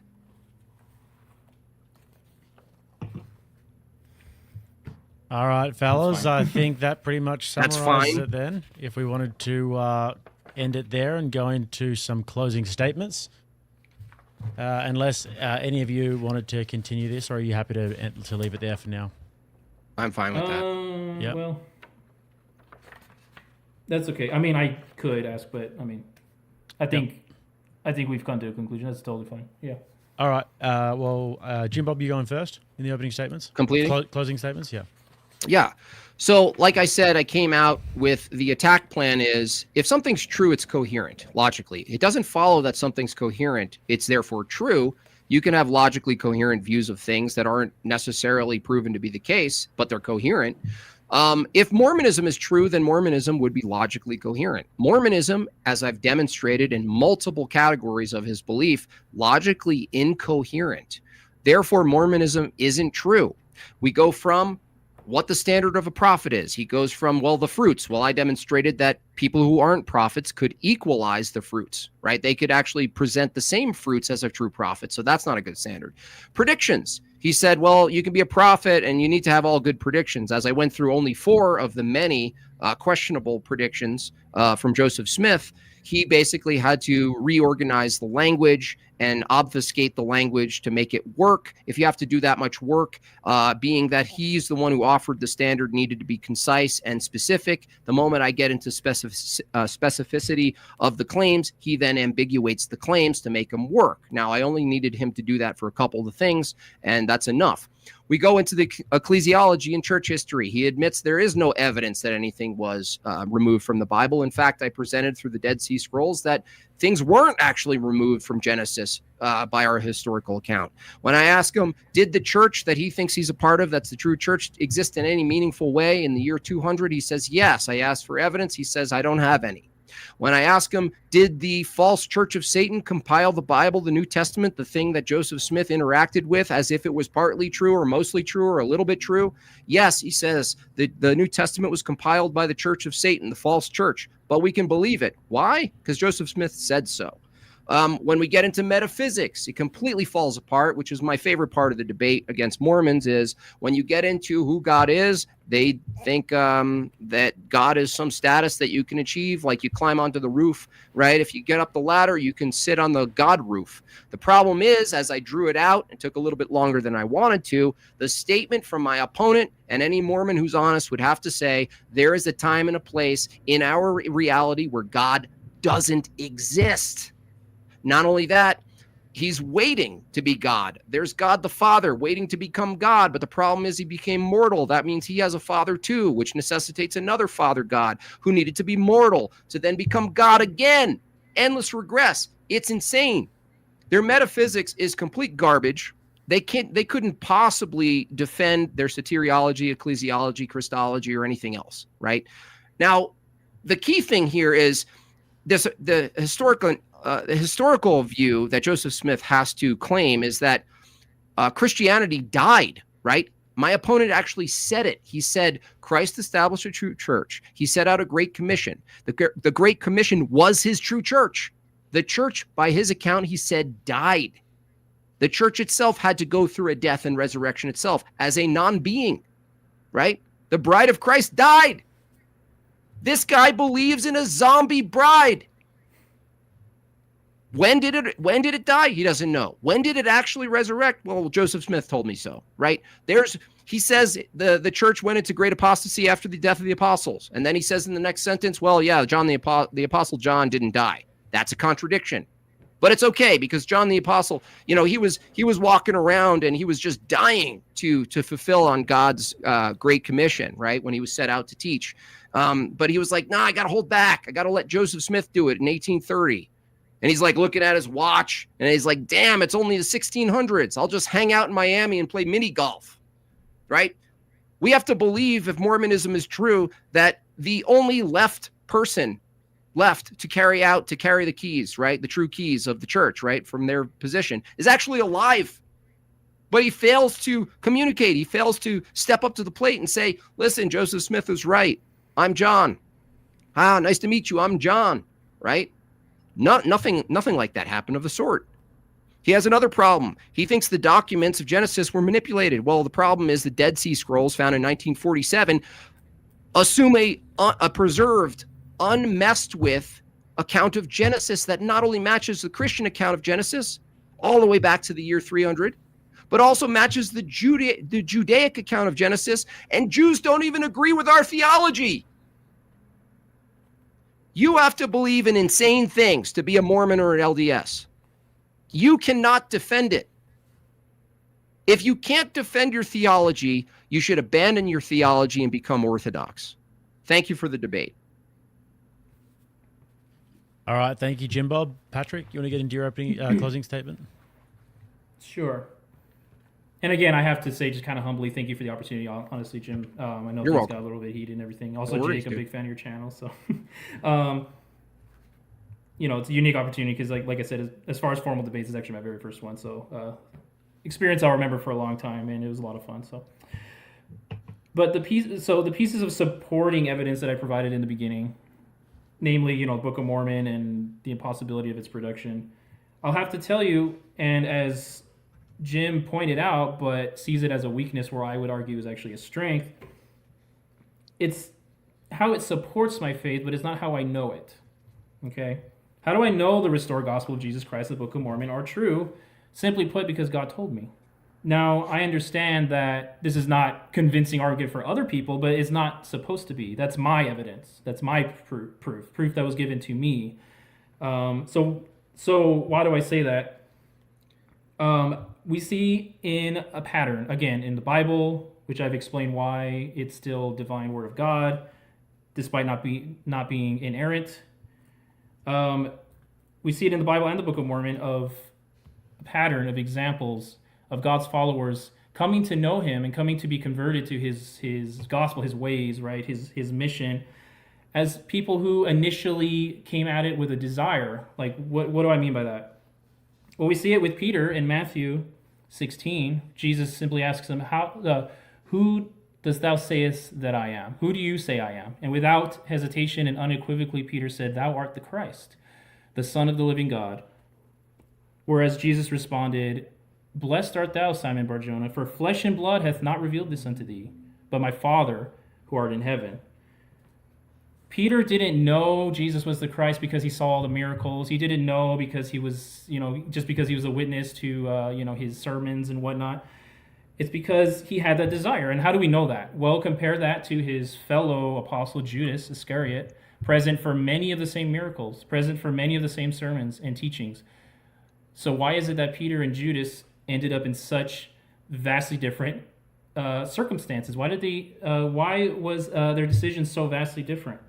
I chalk that up to, well, Peter wanted to believe, right? It's something that his soul sought for probably many years, maybe his whole life, the coming of the Messiah and the truths. So if any listening to this debate, anyone hearing my voice right now, has even maybe before or since the debate developed even that slight smallest desire or intrigue, then my call to you is to let that work in you and come and see. Right, all of these many different points of theology and metaphysics, which is honestly a topic that the reason it doesn't interest me that much, because again, there's so much mystery behind it, so that is not a stumbling block to my faith at all.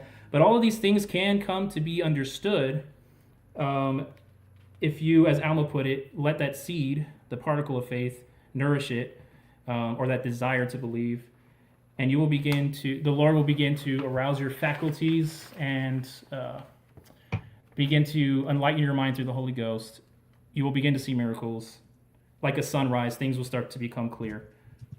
That is why I led off with the Book of Mormon and the impossibility of its production, which, as I predicted, Jim couldn't really give an explanation as to how that came to be, other than basically conceding that it had to be essentially, probably, or the best explanation to maybe was superhuman, which I agree, it was a superhuman task. Maybe one day I'll get an actual explanation from somebody as to how that happened. But the Book of Mormon is true. It expands on biblical truths, such as the proper mode of baptism and what it means to be a true Christian, as explained in Alma 48, one of my favorite descriptions of a Christian. It also lays out the meaning of and the specific reasons for the scattering and subsequent gathering of Israel, and the Book of Mormon's specific role in said gathering. Again, one of my favorite topics to dive into. Most importantly, the Book of Mormon brings its thoughtful and prayerful reader closer to their Redeemer, Jesus Christ, as it has done for me and millions of others today. Combine these priceless truths with the impossibility of the book's very production due to Joseph Smith's particular circumstances and the time frame in which it was produced, again, 65 days. It becomes clear that the Book of Mormon could not have been created except by some other worldly power. Many critics have conceded this point, as we've seen, but then suggest that this other worldly power must have been the devil. Jesus himself, though, already put this silly logic to rest in Matthew 12. A house divided against itself shall not stand. Claiming that the Book of Mormon, another testament of Jesus Christ, was the product of the devil is akin to the Pharisees accusing Jesus of casting out devils by the very power of the devil. The logic does not stand. But Jesus also gave the test for discerning between true and false prophets. By their fruits ye shall know them. So I call on everyone who hears my voice to honestly and genuinely observe the fruits of the prophet Joseph Smith today. You can do so by looking at the positive impact the Church of Jesus Christ of Latter-day Saints has on both its followers and the communities in which they live. And I am a witness of that, the positive and miraculous impact it has had on me. But I also suggest analyzing the very fruit that is the Book of Mormon, the tangible evidence. Thank you. Well, thank you both of you gentlemen for jumping on. It was a really fun debate. We do have to go into the super chats now and see some of the audience engagement. The cut comes in and says, grifting while in another streamer's house is next level. The best part about it, though, the cut, is that actually he can't stream because he needs to install air conditioning. So I'm the only one streaming around here today. The cut also said, slap the like and hit the target. Here there's 50% VIG on the grift. Jake, love the debate and moderating. Thank you very much. Contemporary Compendium says, is that John Petrucci's mystery series guitar in the burnt orange to Jim Bob's right side? No, it's a PRS, and it's like the lower grade PRS that everyone brags that feels and plays like the core model. I'm very happy with it. The cut also said, Patrick, Jesus didn't come back within 56 years from 1835 and the government never overthrown. How many pussies are allowed to be wrong as a Mormon?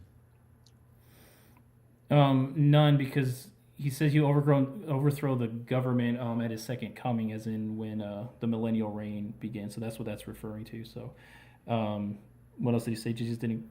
Yeah. He said 56 years, though. What's 56 years after 1835? Yeah, so I think the prophecy he's referring to is when Joseph kept over and over asking the Lord, like, when is your second coming? He got no answer, and finally the answer he did give was, Joseph, if you live, I believe he said to the age of 30, I think it was 30, I got to double check, or however old. He said an age, and I can bring it up. Then you will see the Son of Man, returning in his glory. But now concern me no more on this matter. But if we read the age he gives, he didn't reach that age. So the prophecy was, if you live to this age, then the second coming will happen, which didn't happen. So there is no prophecy not fulfilled. It said that if he lived to that age, which again, I don't know how he would have predicted, like, I would die before that. That's kind of a bold claim. But I have a question, Patrick. If you believe that God could speak to you directly and tell you what's true, why do you need Mormonism or Joseph Smith? Oh, that's actually a good question, a very genuine question. So I appreciate that. We have to understand that the revelation, he gives revelation both, right, to his prophet and then to you personally. What's the point of personal revelation? Well, it's kind of a few different reasons. One is to confirm to you of these truths, right? So if I tell you, read the Book of Mormon and pray on it and ask him, he will tell you that it is true, right? So he'll confirm to you the truth as like a confirmation, right? The difference between that and his revelation to the prophet is the prophet has jurisdiction over all his saints over the whole world. Uh-huh. So he's receiving revelation for the whole world, right? Whereas I'm receiving from my jurisdiction, essentially me, right? So I'm receiving. I understand, but the problem with that is that if someone else, and I never got a good answer to this, if someone else says I prayed on it, which many people have, and they come to the conclusion that Mormonism is false, how do you determine which one got the true result from prayer and God? How do you determine? Well, how I determine that, and the only way I can determine that is going off of my witness. That's it, right? So I can't come up with an answer as to why he either felt he got that answer or if he's even telling the truth. Maybe he is. I'm not going to accuse you of lying. What I tell everybody, I was like, look, I invite you to pray on it. And they said, okay, if I do that, will you? I said, okay, if you do that, I'll accept it. I won't bother you. I know some members like to kind of be manipulative about it. I'll admit that. when they say, "Oh, you weren't sincere enough." Here's the thing: I don't know. So if anyone listening, if you pray about it and whatever answer you get, I will just be appreciated that you took that invitation. So it sounded like you said. It sounds like you said there isn't really a way to determine if two people pray. You come to the truth from prayer, and you think truly that God told you the Book of Mormon is true, and I come to the conclusion that it's not.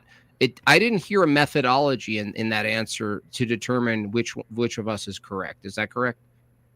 Right, because the methodology often, the way the Lord reveals his type of evidence is on a personal level, usually. Now, there's times where he could show himself to a multitude, that's fine. But yeah, that's why I said I can only go off my witness. That's the only thing I can do. No, that's the thing in question. I went off, if I go off my witness and it says Joseph Smith is a liar and this is false, what I'm asking you is if I come from my, quote, personal revelation and I'm using the same system as you, are you saying you don't actually have a methodology for determining whether you're right or I'm wrong or I'm right? Is that correct? On the personal revelation level, sure. Yeah. I can't. I don't have a methodology to say that. Yeah. Gotcha. Okay. All right. That's. Sorry, guys. I had a ghost behind me. I had to. I saw somebody standing back there. Unprofessional. Yeah, I know. Normally they don't come at this time of night, but it happens. All right. The Pew Place 1370 said for 20, dudes lying. DNC on their official website say generations for New Jerusalem and cross-references it to the same use of the word in the New Testament. Apparently, so that would be a specific. So that would be a specific time, allotted time, not an ambiguous dispensation. That's what he's saying. Oh, okay. And he's saying generations, plural. Now, again, I have to pull up the verse, but if you're asking what the prophecy means or what our doctrine is on that, it will, yes, the New Jerusalem is the same as, what does he say? Yeah, it's the same as Zion, essentially. So, but again, I'll have to pull up the actual section again. That's fine. Do you guys want to have it pulled up, or do you want to move on? No, we can move on. Yeah, it's just something to look into, yeah. Couple statements here. JB Peltier says great apostasy is a baseless post hoc Protestant slop. Mm-hmm. Some guy says if Joseph Smith were alive today, he'd definitely be working in a call center. And Austin Roberts says, "Thank you, Art. Awesome. You smoking this full JB debunking Mormon nonsense is a strong area for you." I like it. I like evolution and Mormonism. Thank you, Austin Roberts. He's a fellow Australian too, so you have evidence of Australia now. Austin, shout out to Austin. Kangaroo coins, I see. Mm-hmm. Suzanne Griffith says this might be the most snark I've seen from a Muslim. Oh, from a Mormon. A Muslim. I didn't mean that. I'm sorry. Sorry. Well, I'd say, Patrick, God bless you and all. It's just that when you do press Mormons, the so pristine white smile that you usually see at your doorstep, suddenly the eyes change, but the smile stays the same. So, but I'm glad he came to debate. Sometimes I respond to snark with snark, and that's just how I do it. I don't know if it's the correct way to do it, but yeah. So if it got a little too no, it didn't. It was fine. Whatever, I do apologize. That's fine. We've seen a lot worse. AC Ghetto Rice for 10 says, Jimmy, use the argument about how Mormonism's institutional inbreeding lowers population IQ. I think wait, that was Muslims, yeah. So yeah, we don't do inbreeding. I don't know what you're talking about. I think because Andrew Wilson just did a debate where he used that against a Muslim. I watched that one, yeah. Draco says for 10, Patrick, thou art weighed in the balances and thou art found wanting. Anything for that? I don't know what that means. I'm sorry. Just, I'm not that. It's insufficient answers to your theology. Now, I would ask you, Patrick, on a scale of 1 to 10, how well did you defend your theology, do you think? I think, considering it's my first debate. Sure, yeah. And I didn't really have control over. There's charity, yeah. And you're going against the most aggressive interrogative. I would say one of the most aggressive interrogative opponents. Yeah, I mean, I might be toot my own horn here, but I feel like it wasn't that bad. I think it'd be 7 or so, but 7. This is like the whatever podcast, but it's like I'm 10. I'm 11. Gravio says for 20, man, I didn't know Matt Walsh's brother was a Mormon. Shapiro must be really hand-rubby about that. Yeah, as far as I know, I have no relation. He's freaking with out. Matt Walsh, He's but- freaking out. Ben Shapiro. Gerald fan of Matt actually, Walsh, just Gerald does the 2.5 Men intro. Dum dum dum. Nice to meet Jess Gerald out there in Nashville. Yes, I think he likes that show. Jihadi Pork Farmer says for 10, he's going to have to put on his special underwear to win this one. What is meant by special underwear to win this one? No, I love all the sarcasm. It's so fun. There is a legit special underwear though, right? Sure. I'm glad you're not calling it magical underwear because that's not. Well, I mean, but that's sure. a good If you want to meme. call it special, whatever. We have what's called temple garments that after you go through what we call the endowment, you're expected to wear basically undergarments night and day. And the reason we do that, now here's the thing. I believe, sure, it could, through God could use those means to physically protect you, sure, but that's not actually really the promise associated with it. We see it as like a constant reminder, like a sacred reminder. Compare that to other very more orthodox and traditional faiths. Like they also use ceremonial and like. Wait a second. I just want to for- be clear on the practicality of this. Is it a boner banisher? Is that what's happening with those underwear? Is that what it's No. doing? Oh, okay. I thought maybe it was like constraining so you wouldn't even get the inclination. No, it's just a reminder of our temple covenants is what I mean. It's a reminder of yeah. Kind of like we use the physical reminder of the sacrament for our baptismal covenants, but the temple, since it's of a higher sacred nature, we now want not just a weekly reminder, but like a constant reminder all the time. Yeah. But no magic. No, we don't believe we use magic. So JB says, hey, Patty, how many of Joseph's wives did he have to help with their homework? Just the one? How many of his wives? I don't know. It's also interesting. The ones who actually were like, so there was this practice, and again, this was revealed line upon line. They refer to it as like kingdom building and whatnot. So as far as the wives he actually civilly married, we see that number up to 4 at the most at any given time in his history. But the number used, the big like 30 whatever, those were all marriages by. And again, I know this doesn't make a whole lot of sense to people who are not familiar with our practices and stuff. And it's no surprise that Latter-day Saints, their marriages looked a little different. I think everybody knows that, but were for eternity only, essentially, because the understanding is exaltation. You need to be sealed to reach the highest degree, and receive all that God has. You need to be sealed to a spouse. So their concern was, well, there's a lot of women who are either their husbands aren't active or righteous, or they don't have a husband. So they were married, not civilly married, like they didn't move in together, but it was like of an eternal marriage. I have a question about that actually, because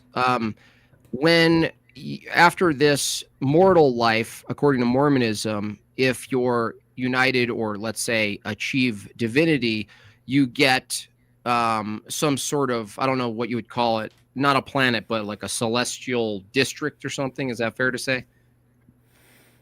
It's speculation, but why not? Okay. Maybe. But just generally speaking, the thing I have a question about is like, if you're sealed to the woman, but she also independently achieves divinity and gets her own speculative celestial realm, is now her free will to have her own celestial realm limited by the fact that she's sealed to another man who is now a divine being? Because now they're both divine beings in the celestial realm, promised a celestial realm of their own. And if they're promised a celestial realm of their own, they can actually conjure whatever they want, including being unsealed from their previous partner, right? No, because if our beliefs and our practice of eternal marriage is to be a pattern, like in here immortality, if it's to be a pattern of the hereafter, we see ourselves as one. We're supposed to become perfectly one, like one flesh, as we put it. So again, I don't know what we're doing I don't know the specifics of what we're doing in the eternities, but if to answer your question, I would say if this is to be served as a pattern, you and your wife are essentially inseparably sealed, right? So I don't mean like in a physical, like you can't move away from it, but like, yeah. So whatever you do, whatever who takes dominions or priority though? principalities- Like who gets to conjure up? Like if someone's divine and they have their own celestial realm and it's a man, is it the woman has to be a part of the celestial man's realm and she has no say in like what the buildings look like and stuff? Or I would think it'll be in a similar model as how we see the man and a woman run the household here. So you're supposed to be equal partners. That's so they're not really divine because they're not actually equal in the house partners. You guys don't have a hierarchical system in your households? Gay. So oh wait, is that the Orthodox thing? Well, I mean, does the man as lead the family or not? Are they yeah, are so you have in partners? the Lord's so in the Lord's definition of the man being the leader, how it's been revealed to us is what that means is it doesn't mean in the worldly kind of sense of like you're the king, like you're the boss. That's not what we establish it to be. But yes, you are the leader, like the head of the house. But again, the Lord's definitions often differ a little bit than how the world would. Like, for example, like if you're the president or presiding authority of a company, that usually means like you're the executive, like you're the. But again, the ways of God work a little bit different. But you're not wrong that we do claim the man should be the head of the house and lead in righteousness. Yes, so. And we can, of course, dive in if you want to, is what that means. But all right. So nobody says for 10, Sermon in the Grove explicitly teaches God the Father had a father and so on. God the Father of Jesus Christ had a father. You may suppose he had a father also. Mm-hmm. Maybe, yeah. And then this question kind of leads on to it. Jabroni says, assuming God is the creator, when he was not God, did he create himself, or is that just incoherent nonsense? Again, the universe and our existence as far as we are concerned, he was the creator. He created the heavens and the earth. That's what the Bible says, what the Book of Mormon says. So, again, if we're getting into the lineage and mysteries of God, I can't give you that answer. I'm not going to make an explanation that God chose not to explain himself on yet. Okay. And Brandon the Inquirer for 50 said, unfortunately, I'm not able to watch this tonight, but I'll be listening to this in the morning at work. God bless you, Jim Bob. Thank you for that, Brandon. Very generous. Faria1 gifted 5 Rattlesnake TV memberships. Thank you very much, Faria. Rachel Wilson said, total Jim Bob domination. If Patrick still holds these completely incoherent, contradictory beliefs, he is delusional. Nice work, Jim Bob. And Rachel gifted 5 I feel famous now. 5 made by Jim Bob memberships as well. Thank you, Rachel. Jihad Pork Farmer is back, saying, Patrick, do we all essentially believe in the same God as the Pope claims? I would argue our understanding of who that God is differs, but essentially, at least generally speaking, yeah, we're worshiping the same God, sure. Yeah, the God of Abraham, Isaac, Jacob, God of the Bible, yes. All right, well, guys, last chance to get your super chats into myself or Jim Bob channel. I can see them both here if you guys had a question to ask. Oh, no, it's Aaron, gifted 5 memberships. Thank you very much, Aaron. I really appreciate that. Chris Scott, good to meet you as well at DebateCon, says Joey Smitty could have an eidetic memory. Eidetic memory. What does that mean, guys? Anybody smarter than me knows what eidetic memory means? I've never seen that word before, Christopher, but let me look it up. So, because I don't want to waste a question, right? So let's just look it up quick. Combined with a fantastical imagination, i.e. Egyptian burial texts, and trying to pass them off as scripture. Photographic memory. Christopher's being very fancy, by the way, Christopher. Yeah, I know. Speak English, Christopher, please. Yeah. So Joseph Smithy, he could have had an eidetic memory combined with a fantastical imagination, Egyptian burial text. That's another thing I didn't hear from you. I've had other Mormons and LDS agree that the whole burial text thing was a little bit sketchy. What's your view on that? As far as the golden plates, is that where we're... Well, he found at like a farmer's market some Egyptian burial texts. He didn't understand them, so he started transcribing them, and all of his transcriptions were inconsistent with a future translation of the burial text, which just happened to be Egyptian burial text and inconsistent with what he wrote. He also drew added pictures. He drew like an eagle head. Yeah. Mm-hmm. But the thing is, the later identical manuscripts that was copied showed that wasn't actually the picture. So he drew the wrong pictures onto the facsimiles. So What say you? No, the every argument I found on those whatever, however you say Facsimile? it. Those are real. The arguments from the critics is that his interpretation of them were completely off or whatever. That's what they argue. But he didn't make up those pictures, and he bought those papyrus scrolls from, I don't remember his name, but it was someone who was kind of doing a tour that he had come from Egypt, and they had uncovered a bunch of Egyptian, like, this is historical fact, like he uncovered a bunch of Egyptian artifacts, and then eventually he did a tour and made it to Nauvoo. And that's when Joseph was like interested in it, and he bought them. But also, only a portion of the original ones are still like in existence because there was a fire. So they're in a museum now, and you can look at them. But the argument is that critics say that his translation of them was completely off. That's their argument. But again, here's the thing, and people probably won't like this, and that's fine. When I look at historical matters, there's some that are historical through and through, like 100%. Like, did he actually buy them? Did they exist? Whatever. Those are questions of history. There are some historical matters that also deal with the things of the spirit, okay? And we both are religious, so I feel like this is not too crazy to say that.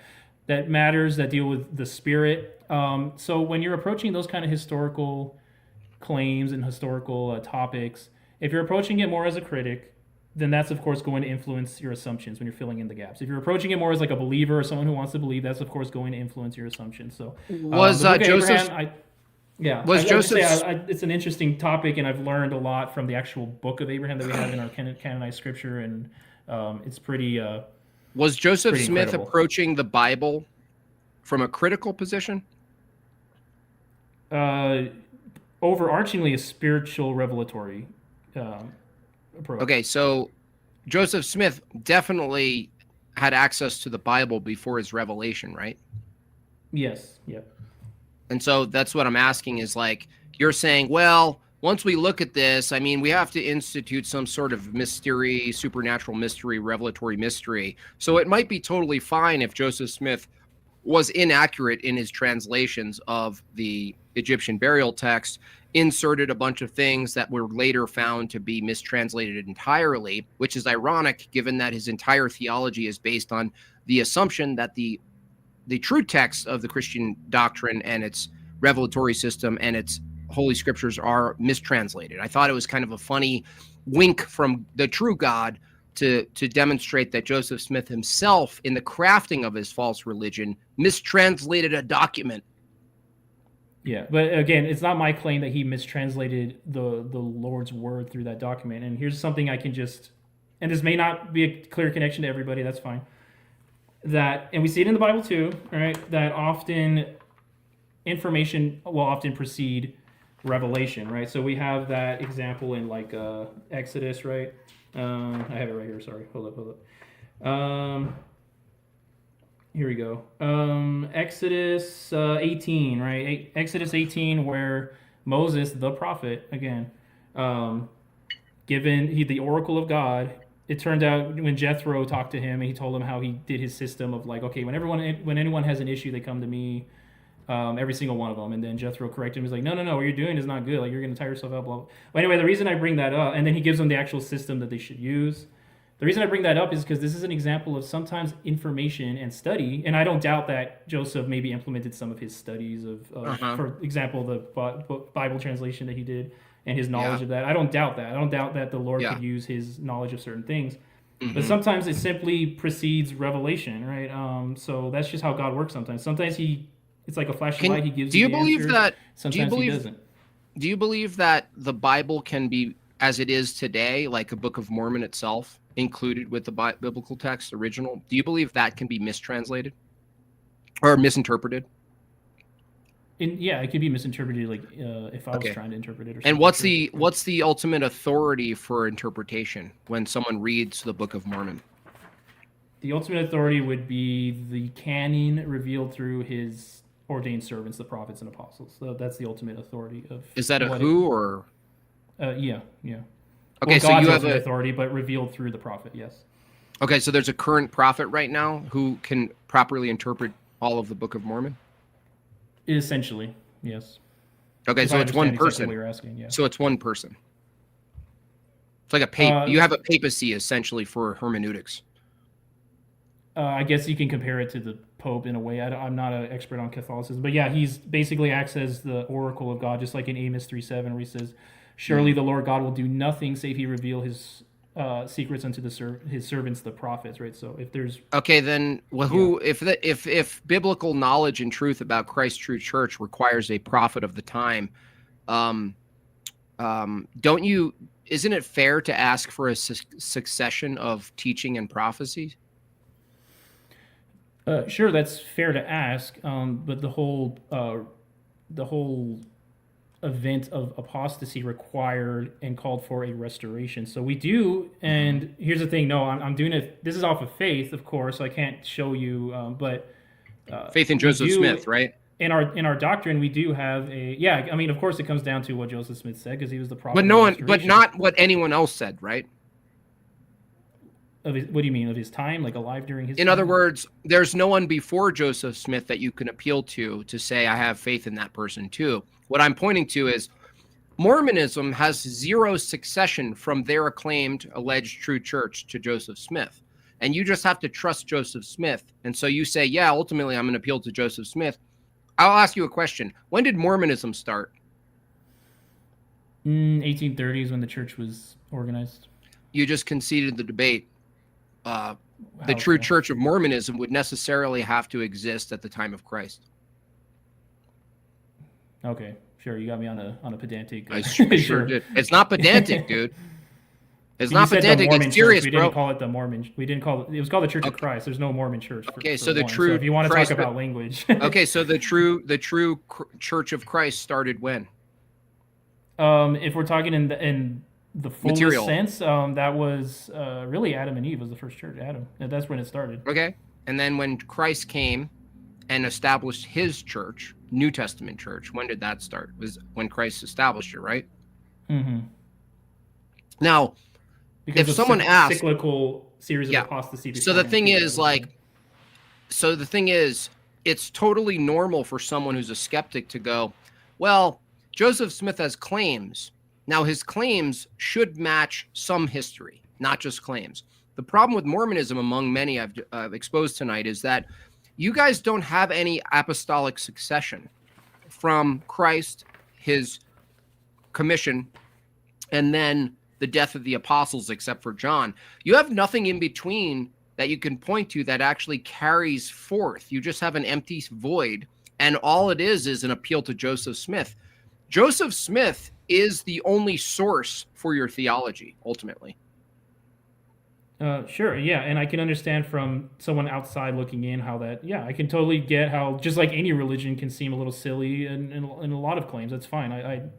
Again, coming from a Christian, I don't see that as a gotcha or anything. Like I can see if I tell someone, well, really, it came through Joseph Smith, the reaction would be like, "What the heck are you talking about?" That's totally fine, but no. I don't. That's not why I know it. I know it because the Lord. Do you understand how fatal this view is?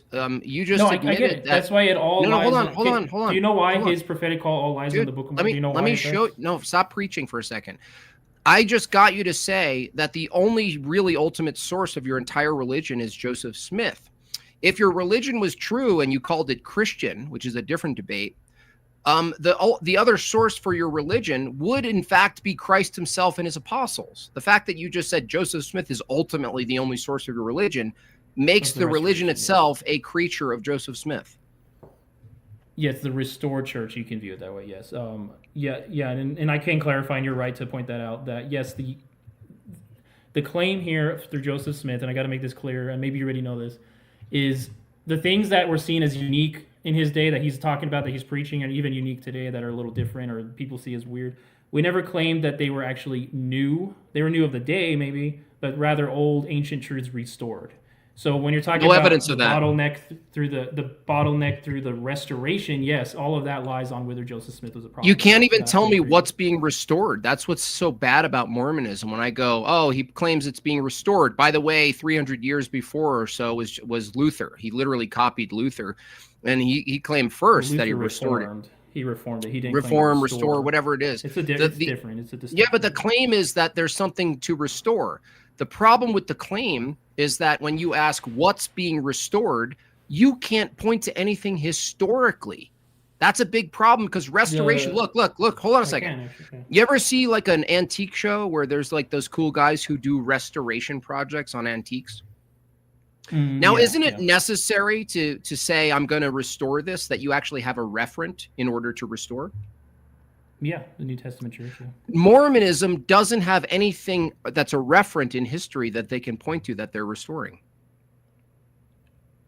Jesus' New Testament church, but also I can point to the doctrine that we teach. Where's that? Eternal families, for example. So you can find traces like in old Jewish writings. You don't understand. Of a belief in eternal union. Just so saying, just claiming Christ's church when Christ was here and he established his college, right, to teach and spread his church, spread the gospel, right? You don't have access to that alone. You have to appeal to someone other than Joseph Smith. You have to appeal to a historical account. Do you understand? So when I say you don't actually have a reference to point to that's the Mormon True Church in the year 100 or anything or before, right? You don't have anything. You just say Christ's True Church. The problem with that claim is that's the thing in question. You don't have access historically to Christ's True Church because it was preserved and kept by the Church of Satan. You don't even know which is true or not about Christ's True Church. Yeah, which was why we needed the restoration. That's exactly That's why. circular, bro. Do you accept that God gave you logic? Patrick, do you accept that God gave you logic? Yes. Okay. How do you know Joseph Smith had to restore the true church? Because how do I know it? Is because it was revealed to me. That's how I know it. Now, if we have the supporting evidence of the Book of Mormon again, and its production that we can go over, but that's how I know. So you're saying the church needed to be restored because Joseph Smith restored it, right?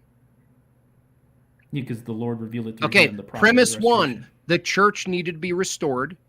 Premise 2, Joseph Smith restored it, right? Mm-hmm. Yeah, that's putting. Okay, that's logical to you. All right, let's get on to the next one, fellas. Because I like you more than Mormons, Jim Bob Fire, says Marilyn. Papaya Terry says, if God was once a man like his father, who was once a man like his father? How long is God? Just curious. That one's for you, Patrick. I think it's just like the other questions. Like it's one of the mysteries that we don't know. I don't know. So I have no clue. I have no answer for you. Stand Up Paddle with a very animal rescue with a very generous 50. Thank you very much, sir. Says, if perfect divinity exists in me as one of the God's children, allows me to hear the Lord, and what the Lord tells me contrasts what he tells you, Patrick, which is right. How can two separate instances both represent perfect divinity if one has to be wrong? I didn't say both were correct, but you do. Again, I think I answered this one already, that the only thing I can go off of is my witness. That's all I can go off of. So if you come to me and say I received a different answer, again, God works on that personal level. I don't know why you would feel you got that answer or why, whatever. So I don't know. I can only go off my personal witness because that's how personal revelation works. Like I didn't make those. Like I didn't make those rules. So. Patrick, do you think that something that's not God could give you a false revelation of something? Yeah. Okay. So you did something in your closer that I actually didn't appreciate. You presented it and framed it as if I didn't have a counter answer. You said, give me any other alternative explanation for Joseph Smith being able to write that much in 65 days. And I gave one. Now, you have no reason to reject that it's a possibility, right? So if it's possible logically that someone could write that quickly and write all that stuff, given that's the true story of it, right? It's totally fine to say, well, yeah, we can be influenced by godliness and we could be influenced by demonic entities. Do you believe that? We can, absolutely. And the reason I brought up the whole fruits thing is that there's a couple ways to look at it, but when they accused Jesus of casting out devils by the power of the devil, he explained how that doesn't work. And he explained the logic. So the connection I made was that's akin to saying the Book of Mormon that does nothing but preach of Jesus Christ. Yeah. To me anyway, in my view, it's basically the same logic. So I would just encourage you or anybody, open up to any part of the Book of Mormon. Okay, open up to any part of the Book of Mormon, any page, and then as you read through it, just ask yourself very genuinely. Just ask yourself, would the devil have inspired this? So you're the source. So you're the source. No, that's my suggestion. I'm not the prophet. Wait. Who are you That's at? You just said ask yourself. That means you're the assumed authority, right? No, right now I'm appealing to logic. Yes, right now I'm appealing to your common logic. sense. So let's look at logic. Or really your spiritual senses is what. If you believe God revealed something to Joseph Smith, and then you were in personal revelation, as you put it, where you revealed that what he said and everything is true about Mormonism, do you think God would reveal something that you're incapable of defending logically? Actually, yeah.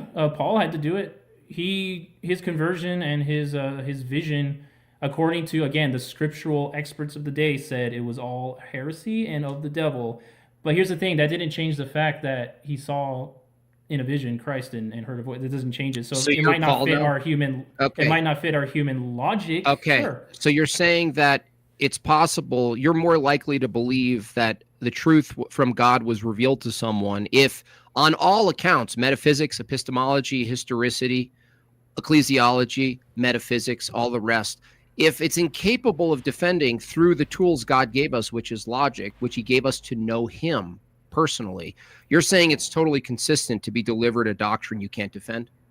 I just want to get that clear. In the same sense that Paul couldn't, with their scriptural reason and their interpretation, couldn't defend his vision because it went against everything that he as a student of the scriptures, as an expert of the scriptures, went against everything he believed, but it didn't change the fact that it was real. Unless, of course, you believe Paul was visited by the devil or something. Which what part of Paul's claims were logically incoherent or inconsistent? No, I don't think they were. I'm saying that's what the experts of the day argue. Are you not listening? Just like how you're arguing. Dude, yeah. No. I didn't say they were. I didn't say they were. I said according to the scripture. Unbelievable, man. According to the experts. That's what I demonstrated contradictions in your view. That's logically inconsistent, okay? You're saying, well, Paul also had logically inconsistent views. Well, no, he didn't, right? He didn't. They weren't demonstrated to be illogical at all. No, well, then you didn't listen to what I said. I said, according to the scriptural experts of the day and the ones arguing, kind of like how you're arguing against my personal witness, according to them and their interpretation of scripture, it was incoherent with their interpretation. I see. So my cross-examination didn't actually produce that your views are inconsistent. It was just me misunderstanding them, right? Well, yeah, I think we've demonstrated that because every time I showed how you didn't actually understand it, you pivoted to another one. So yeah, I would say you're accurate in that assessment. Okay, but God also, there was a time God didn't exist, right? Yeah, and a topic that I admitted that are mysterious that we don't know because it hasn't been revealed. And again, as a Christian, I don't see why that's a problem to say. You don't think it's a problem to say that? No. Stop saying mystery. Dude, they are mystery. They're mysteries. Dude, they haven't been revealed. No, I don't know what else to call them. No. Hold on. You're saying that under your Mormon view, it's actually logically possible that there was a time where God didn't exist. That's what you said. From what we've been revealed, correct? Yeah. He keeps using logic. Here's the thing: if we don't, again, if we don't have the full picture of that doctrine because it's being revealed line upon line, precept upon precept, as Isaiah put it, then yes, to our understanding, it's going to seem illogical. A lot of the times. No, hold on a second. Let's look at this for a second. If you hold the view that it's logically possible for God, there's a time where he didn't exist, then God needed to be created, right? Sure. Again, I don't know, but sure. Yeah. So that's logically. Can I logically explain to you how that happened? No, I can't because it's a mystery. Is that this is not that hard? Patrick, is that logically consistent and coherent to you that there was a time where God didn't exist, but he was created? No, because it doesn't have to be because it hasn't been revealed. So according to my limited understanding, sure, it seems illogical. I can't logically explain it because it hasn't been revealed. Could go on all day with this, but we're going to read our 10s and yellows and up from now on, guys. Yellows and up from now on because we've got a few to get through. Okay. Farrier 1 says for 10, question for both sides is if you had to pick a single proposition from the side of the opposition, what would you see as your opponent's strongest point that their position could argue for successfully? Did you want to go first or you want me to? I got to think about that for a second. Well, my point is strictly oppositional, so I don't have the positive position necessarily. So question is for me. The question is for me. Single proposition. The single proposition that I would grant Mormons is that the initial scriptures, the Holy Scriptures that Joseph Smith got a hold of, like every other Reformation, Restoration theologian, heretic, the proposition is that Christ established a church. The most I could grant to a Mormon is the proposition that Christ established his true church and told the apostles to go out and spread the church and teach it. That's the only proposition I could grant a Mormon, and it's not even a Mormon position. It needs a history. It's not Joseph Smith's position. It's a position that Joseph Smith read into and goes, yeah, I'll take that. But he has no reason to. There's no reason to accept that Christ established a true church under Mormonism. Patrick, anything you'd grant for the Orthodox Christian side? Well, I'll just base it off Jim's arguments because I'm not an expert on Christian orthodoxy, but I'm fine conceding that the whole metaphysics argument is not our strong point. But again, I mentioned why that's not a huge problem, because we do believe that all that has been revealed and all that will be revealed until the second coming of Christ, and we know all things. So that's okay if you stump me on metaphysics and who was God before God. But I explain why that, to me, it's not a problem, because I know I have my anchor truths that I know for a fact are true, and that what that tells me is there's an answer to this. I just don't know the answer, and that's totally fine. I'm totally fine admitting that. But sure, I guess the metaphysics thing, I usually don't get in discussions about that because I'm not as interested, honestly, in that topic. Okay, where are we at? How long have we been going? We've been going a while. Oh, yeah. It's been fun. It went fast. Just Gerald says for 20, it was great to meet you as well for Jim Bob. And thank you for helping me better understand Orthodox foundations. You get 20 because Jake butchered my South Park reference. He did. The dumb thing. Oh, really? I haven't seen the Book of Mormon, if that's what it's about. Or is it a South Park thing? It's a great Broadway play. All right. Toxic White Male says for 10, Patrick, quit muttering arguments when Jim Bob is talking. No one knows what you're saying, and it just makes you look different with cope. By the way, you worship a different God than the Christian God. Thank you. Okay. Thank you for Clicker says for 10, how does Mormonism support the practice of lay people having the Melchizedek priesthood and being able to carry around oil to bless people? How does it support the practice? Is he asking maybe to just explain our Does that happen? That lay people go around blessing people. Is that a practice in LDS? Oh, yeah, because you can have the Melchizedek priesthood, and one ordinance that kind of grants you in authority is to give blessings of both comfort and blessings of healing, in which you use oil, like consecrated oil, yeah. And where did that tradition, how did you know about that tradition? Partly from probably the Jewish practices, again, which were ancient truths restored, so yeah, wasn't restored. Yeah. All right, and Chris Dione says, thanks everyone, it's interesting to get a view into theology. Yes, it is indeed. Imperial Cantina says, did Jesus have a office-based evaluation with the apostles? And then quote, so after you all died, all your bishops betrayed you and you perverted the church. What is it that you say you actually did according to LDS? So after you all die, all your bishops betrayed you. When you say you all, no, again, and if I can clarify, because again, it was a lot of back and forth that I couldn't really get it out, but I'll just go ahead and Elder Oaks, referring to the first vision is what we call, where God also said that none of the churches were true, like they weren't my church, and all their creeds were an abomination in my sight. And he simply says, we affirm that this divine declaration was a condemnation of the creeds, not of the faithful seekers who believed in them. So I have no problem believing that God could inspire, again, not in the same sense as a prophet restoring the truths, but can inspire people even within, yes, the whore of all the earth. He can inspire his children to carry on the scripture, compile it, all that stuff. That's totally okay. That's totally fine. Just in the same sense that God used the wicked men who brought Jesus to be condemned to die, because we're talking about God here, of course he can do this, use that for the salvation of all mankind. So that's totally fine. Like, it totally fits within our claims.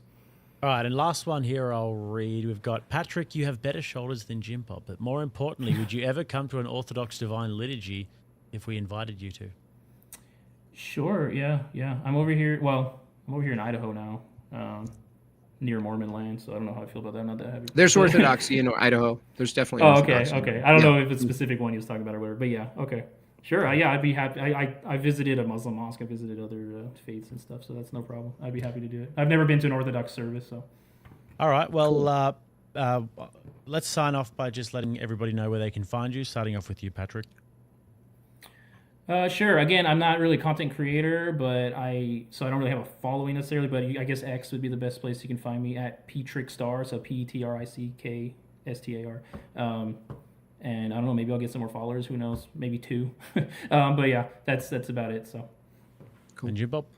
I just want to address one super chat I saw come in that was important. He said, "Why is it important from the Orthodox view to why is apostolic succession important?" And I'll just summarize it real quick, Jake. Is that if Christ established a true church and it was episcopal, meaning there's an overseer of the church, and Eucharistic in its participation, then it would follow that if that church as a promise would never be rattled by Satan, that it would be alive and well no matter what, which is Christ's promise, then it would be necessarily carried forth into reality, manifest as a place, a participation through matter. We participate in the sacraments. And so apostolic succession is really important because if it's true that God established a college to teach, and then there were 70, and then there were bishops, and then under bishops there were priests, and from the laying of hands and the teaching that the holy tradition carried forth, if that were true, then what we see today as the claimed Christ true church would reflect the church of, let's say, the early 100s, 200s, 300s, 400s, 500s, right? Now, Orthodoxy does reflect that. It does reflect that. So the question always becomes, if you think you're a part of the true church and you agree the true church started with Christ, can you point to any tradition or any practice or any theology that you can track back all the way back to Christ? Orthodoxy can do that. No other view can do that. The closest that comes in second is the Catholic Church, but in the 1000s, they started branching away and innovating. So it's a filtering system. Mormonism, no offense, Patrick, is the furthest. I wouldn't even call it heterodox Christianity. I wouldn't even call it that. So that's why it's important. It's a really good question, Alchemist. And you learn about that if you start attending Orthodoxy and let's say you become a catechumen or you want to take the classes. The first thing and always the missing thing that we've always failed to view in the West is church history, and it's so important. Come and see. Well, thank you very much for jumping on, guys. Patrick, it was good to meet you. Thank you for coming and doing the debate. Jim Bob, thank you very much. And with that, signing out. Take care, guys. Bye-bye. All right, thanks, Patrick. I appreciate you. Thank you so much.